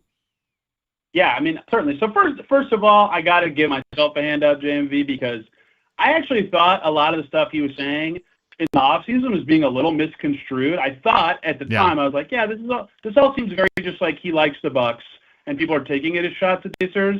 But then they played the game and he did I took discounts. No, you didn't. And then he posted that Formula One car all crumpled up and he said the yellow court thing. And I'm like, okay, never mind. Like I was just wrong. Apparently this actually was just all straight up shots at the Pacers, which is very strange. He doesn't like Pritchard and Buchanan. He doesn't like the front. And all along, if he would have said, man, the front office hosed me, I'm mad at them. But, I mean, it made it seem like that it was a player thing and nobody around here was going to accept that at all. Yeah, so I got to put my hand up on that, obviously. But yes, they miss him. Like I talked to you about this. I forget the first time we talked this season. We've talked many times, which is great. But like just beyond the shooting, which is obviously something they're missing, and Jay Huff just got to make threes at some point. Like Miles was so good at moving the ball side to side quickly. Yeah. He made a quick decision at the top of the key, and we talked about how people are thinking on this team. He got very confident in his role, and he made the right decision to swing it, to go back to the guy who passed it to him with a handoff, or to shoot. And you just don't really see that with this group that much, with Isaiah, with Tony Bradley, with Jay Huff at the top of the key. Their decisions either take a second, or it's not right, or it's not as quick. It's just not the same. And that's on top of the defensive side of the ball, where obviously Turner was a very good move his feet, block shots guy at the basket who had some limitations. So they definitely miss him. And we all knew going into the season they'd be missing 2 starters from last season. It ended up being much more than that without Drew and a bunch of other guys. You're seeing what they have lost without Miles, and they still probably need to find their center in the future, and the rest of them are trying out for roles 2 and 3. That is Tony East of Forbes Sports, and needs to be writing for a variety of places because he is really good. We thank him for joining us. Query & Company on the Java House guest line, 93.5 and 107.5 The Fan. Tony, I appreciate that. I know we were both up late last night watching that mess. We'll see what happens tomorrow night in Phoenix, brother. Thank you. I appreciated being on Query & Company with no query and no company. Thanks, man. I appreciate you, Tony. Thanks. You got it. Yeah. Tony East on the Java House guest line. Eddie had to run the board last night. How late were you in here for that crap? 12:45 in the morning. That sucked. I sent a text to Kristinera really early this morning. I said, that was complete BS. And that's exactly what it was. I don't care what personnel you have out there. I don't care where it is on a road trip. I don't care what is thought you're going to be. I don't care if you're a one-win team. That was complete BS. And, I mean, it was a half-ass 152 they gave up to a crappy team. So that, we accept all this other stuff and give it a pardon, give it a pass, but I'm not giving that a pardon or a pass. That was a joke. Quick break. We'll come back with you. Query & Company, the Java House guest line, always active right here. We've got your calls at 239-1070, and the text line is open, 317-239-1070. It's Query & Company, 93.5 and 107.5 The Fan.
Voice of Dolores O'Riordan at lead for the Cranberries. Nothing but the 90s coming up on Saturday night, the JMV Takeover. The second to last, by the way, too. Have two more, and then the Christmas music hiatus, which means when B105.7 goes to full-time Christmas music, I get the hell out of Dodge. I'm done. I am done until New Year's Eve, and Season 6 is on the inbound. Brian Newbert of Golden Black has this quote from Trey Kaufman-Wren. As you know, the Boilermakers, Alabama, tomorrow night. Bobby Bucket's going to join me coming up here once my show begins after 3 o'clock. And again, I'm in for Jake Query on Query & Company. Jake had to bail a little bit early to catch a flight to go on vacation, and it was cool for me to come in and be a part of this. And Tony East has joined us. Podcast at 1075thefan.com with a lot of the embarrassment that was giving up 152 in Salt Lake City last night. It was embarrassing. Yeah, so you're asking Aurora Borealis came off the bench for the Jazz to score 15. And no, I did not see the Northern Lights. I was playing a little pickup basketball last night at Center Grove in the West Gym, which is the dirtiest floor of all time. Can somebody leave maybe a mop or a broom or something over there? Just anything? Dirtiest floor of all time. Classic gym, dirty floor, bad combination. But I did not see it. I'm glad you guys did. Trey Kaufman-Wren says, quote, I'm playing at Alabama coming up tomorrow night. So if you were wondering, Trey Kaufman-Wren shall return, according to Trey Kaufman-Wren, tomorrow night. I did watch a little bit of Dusty May's squad, Michigan and Wake Forest last night. Anybody catch some of that? I did also notice from Andrew Marchand, who is a sports and media person that's on the internet and on social media, says there is potential momentum for a YouTube TV ESPN deal to be finalized as the sides move closer. That, according to The Athletic. I don't know how many of you have YouTube TV and still dealing with no ESPN. How about you? I am not a YouTube TV guy. Me either. See, everybody went around and jacked around and cut the cord, and now you're going, why even mess around with cutting the cord? It's the same type of crap. And really, I don't know where you're going to get out of the way of this, especially with these streaming services bidding and then being awarded leagues and games. We are all going to be screwed at some point in time. So no more JV takeovers, John? You got 2 left, and that means you actually get to sleep after that? Yeah, I'm going to sleep a little bit on Saturday night for about a month. Yeah. Yeah, 2 more. Incredible. I just can't do. If I could play like 2 Burl Ives songs the entire time, I can't do anything else, though. But that is a big-time month plus for B105.7. IU later on tonight against Milwaukee. If you missed my conversation with Tucker DeVries earlier this week, that podcast also available, 1075thefan.com. Of course, the Colts bye week. We got into a lot of that yesterday, the believability of it, what it's going to take. And I'm talking about people around here, not necessarily naysayers at the national level, but those around here that still need a little bit more evidence to this thing being legit. Now, I'll take it. I mean, you're 8-2. You have positioned yourself, especially compared to other teams in the AFC right now. And I know that next up is in Kansas City, and the Chiefs are on a roll, but they still have ground to make up, and they still play in the most competitive division in the NFL. So you look around the landscape of the AFC, the Bills are on the struggle bus, losing in South Florida. And the Bills end up getting New England. No, check that. I'm sorry. The Bills get Tampa Bay this weekend. New England's on Thursday night against the Jets. I mean, you see within your own division, the AFC South, the problems Jacksonville has. Travis Hunter done for the season. Another issue there. The Texans have had across the board, both offensively and defensively, issues. 4-5 on the season. So to be where the Colts are right now, I think record-wise right now enough makes it believable to me, but there are still some on the fence that want to see what happens after Kansas City. And then you're going to make that particular judgment, which I kind of get, but I also tend to believe that you're missing out. You got to soak this up right now and then see what happens against Kansas City and see how they handle the rest of the season. You know, one of the things you have to work on coming up in this bye week, and I'm talking about the coaching staff more than anything else, you have to figure out in the last 2 weeks why things have dramatically changed. I don't expect at all this offense to click at a level in which it had prior to, but you also don't expect, for example, to turn it over 6 times in a loss where it's a 1-score loss. 6 turnovers. You don't expect the offense, and especially the cohesion between the quarterback and the offensive line, to look this disjointed in the past 2 games. Because really what you saw in Pittsburgh, it was different because they had 2 guys that can do it every single time, that are known to do it. Now in Atlanta, they just brought a lot of people. Because what they saw in Pittsburgh the week prior was a quarterback that would give the ball up when pressured. He was no longer in the easy chair. He was no longer to make those quick judgments, those quick decisions and feel comfortable in doing it. The pressure in Pittsburgh was on. Now with Watt and Highsmith, essentially, that is a lot different.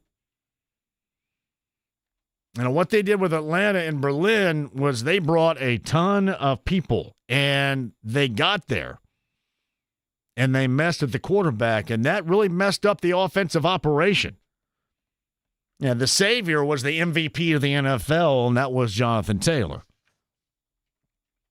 But those are things, ball security, and again, to regain any semblance of cohesion. I'm not talking about trying to regain the status of playing better than any offense has ever played leading up to that Pittsburgh game, but protecting the quarterback, and if you're the quarterback, protecting the football. You know, whether that's shorter routes, quicker decisions, whatever you have to do, these are solutions that have to be made during this off time leading up to week number 12 when they're on the road in the toilet in Kansas City. Bye week. You think Jimmy still loves to hear that, doesn't he? The toilet in Kansas City. The toilet. Oh, I hate Arrowhead Stadium sucks. Sucks. Yeah, I know it's glamorized and glorified. One of these great old buildings. Yeah, it's a toilet is what it is. Their team is a hell of a lot better right now. Make no mistake about that. But their division is difficult. Got a lot of ground to make up.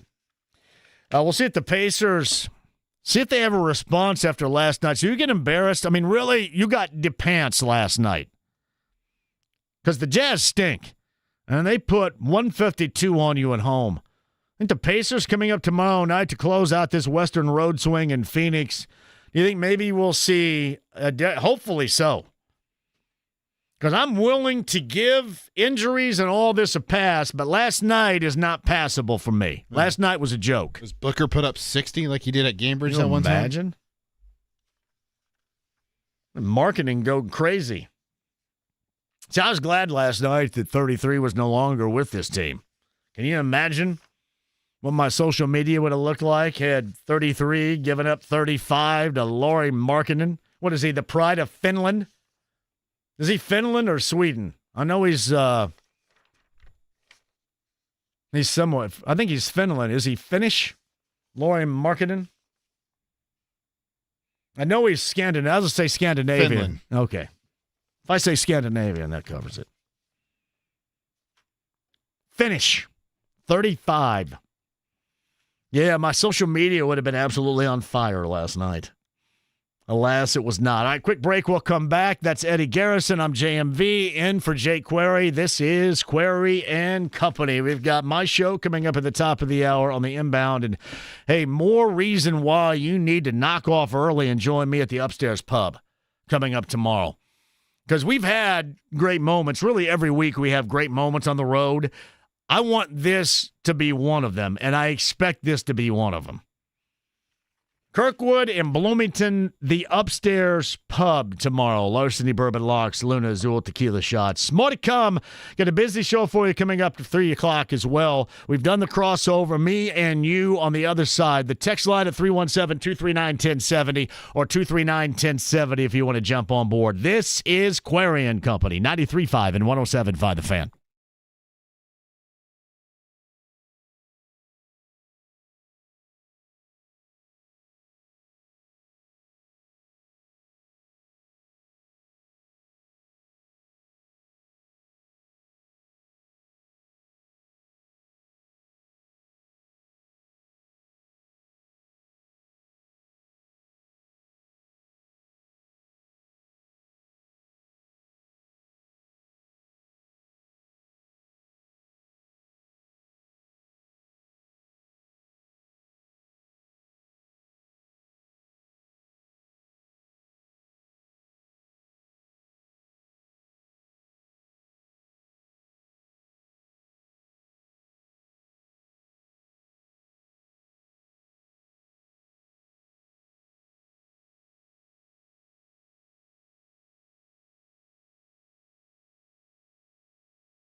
Hey, welcome back to Query Company. I'm JMV in for Jake. Final hour, final segment of the final hour. Eddie Garrison, shout out to Eddie Garrison, the DJ over there, skipped over the cuss. Well done. Had to make sure to get the clean version. Was that the clean version? That's the version I have upstairs of Radiohead and Creep. I would hope it's the version you So have blank upstairs. and special. Then all of a sudden just gets lobbed right in there, too, and you got to do something with it. Don't want you making Sean Copeland upset. I can't imagine how many times I have already. Turns on there. What is this? What is happening here? I want to know. It's when I used, and this is true, I did this maybe a month ago, and I could do this in the 90s as well. I had an edited version of Ice Cube's No Vaseline, which it's impossible. It's like a beep every other word. Uh-huh. But yeah, what the hell? I'll play it. I mean, even like at the very beginning, it just comes right. Yeah, blank beep. I set it off. You know. I mean, it just comes right out of the music in the intro into the lyrics in a beep. Beautiful. That's Eddie Garrison over there. I'll get started with my show coming up at the top of the hour. Jake is on the way on vacation, so I took in the final hour of Query and Company. And Tony East with us, I should say, a little bit earlier. Podcast 1075thefan.com. Bobby Buckets, Boilermaker Radio Network with me coming up after 3. Pete Futek is going to talk about the playoffs and IU still in the 2-hole in the playoffs. I love it because you get Texas A&M, the SEC people, the grandfathered in football programs are outraged. That's exactly how you want it. IU fans have to be happy with the infiltration cause that the grandfathered in college football programs and their fan bases and the media that covers them are lobbying and crying about right now. It's a beautiful thing. There is something to be said in that nature about being a party crasher. I love the fact that IU is playing the role of the party crasher. And I know, listen, don't get me wrong, I'm not trying to downplay what they've accomplished and how good they are at all, but there is something to be said about that. I'm just going to show up, and who cares what the hell everybody else says?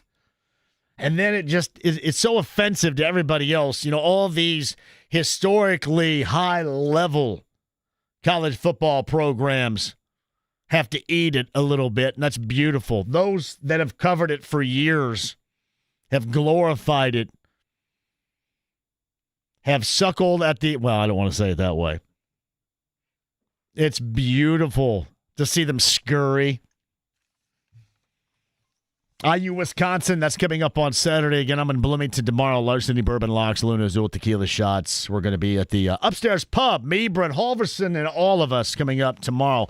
So Eddie Garrison have an interesting question. I'm going to let him jump on board and ask that of me and everybody, because I'll go ahead and roll that into the 3 o'clock hour on my show regarding potential free agency. Your question was. Yeah, we were talking about this earlier, John, because ESPN, it was Matt Bowen and Jeremy Fowler.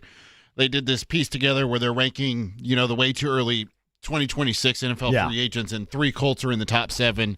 Daniel Jones, Alec Pierce, Braden Smith being those 3 players. And Jeremy Fowler reporting that in the Pierce section of this, that he's probably going to get $20 million a year, and to not be surprised when you see that number. I read that. Joel even agreed with me earlier that it's a bit surprising that $20 million is the number when you look at what he's done this season, and how he's been more of a complete receiver, with not just being the guy that wins down the field and the guy that you throw the ball 30, 40 yards down the field. So he's winning over the middle of the field now. They're using him more on drag routes. I thought he would command more than $20 million.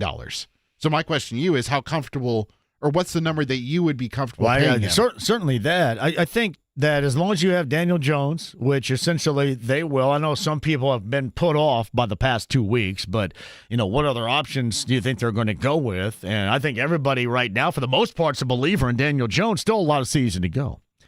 But Alec Pierce is essential personnel because he is giving – when Daniel Jones wasn't a downfield threat, Alec Pierce makes him a downfield threat. Sorry about that. I have no idea. What are we doing here, John? That's my phone. Come on. Listen to that. Scam likely. Do you not know how to turn the ringer off? Can somebody do that? My mom called yesterday at 5:25, so I don't know. Go ahead and try it. She doing all right? Yeah, she called at 5:25 toward the tail end of the show to ask why DirecTV sent her. She wants the NBA package, but she wants it for free, and she thought she was getting it for free, but she didn't. Ooh. Now, I'm getting it for free right now, and I love it. You probably shouldn't be airing that out. You know what? They really owe me a little bit, I think. A little bit of freedom there. Yeah. I would suggest. Anyway, back to that. Yeah, I think that he to me is as essential as anybody that we're talking about. He's right there. Like Daniel Jones will be number 1 and he'll be number 2.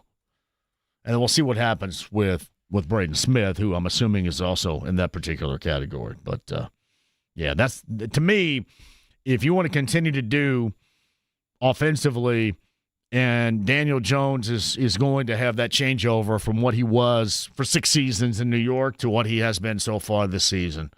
I mean, there are certainly things to figure out through the last 2 weeks, but I think everybody's pretty happy with what he's accomplished so far. You have to have Alec Pierce. So that to me seems like a relatively strong number if that ends up being it.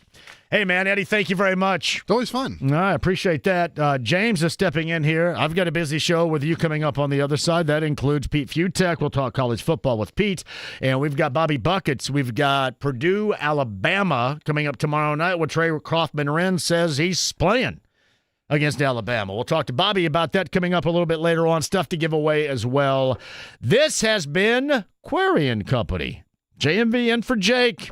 Going to ride with me coming up on the other side. Sit tight. 93.5 and 107.5 The Fan.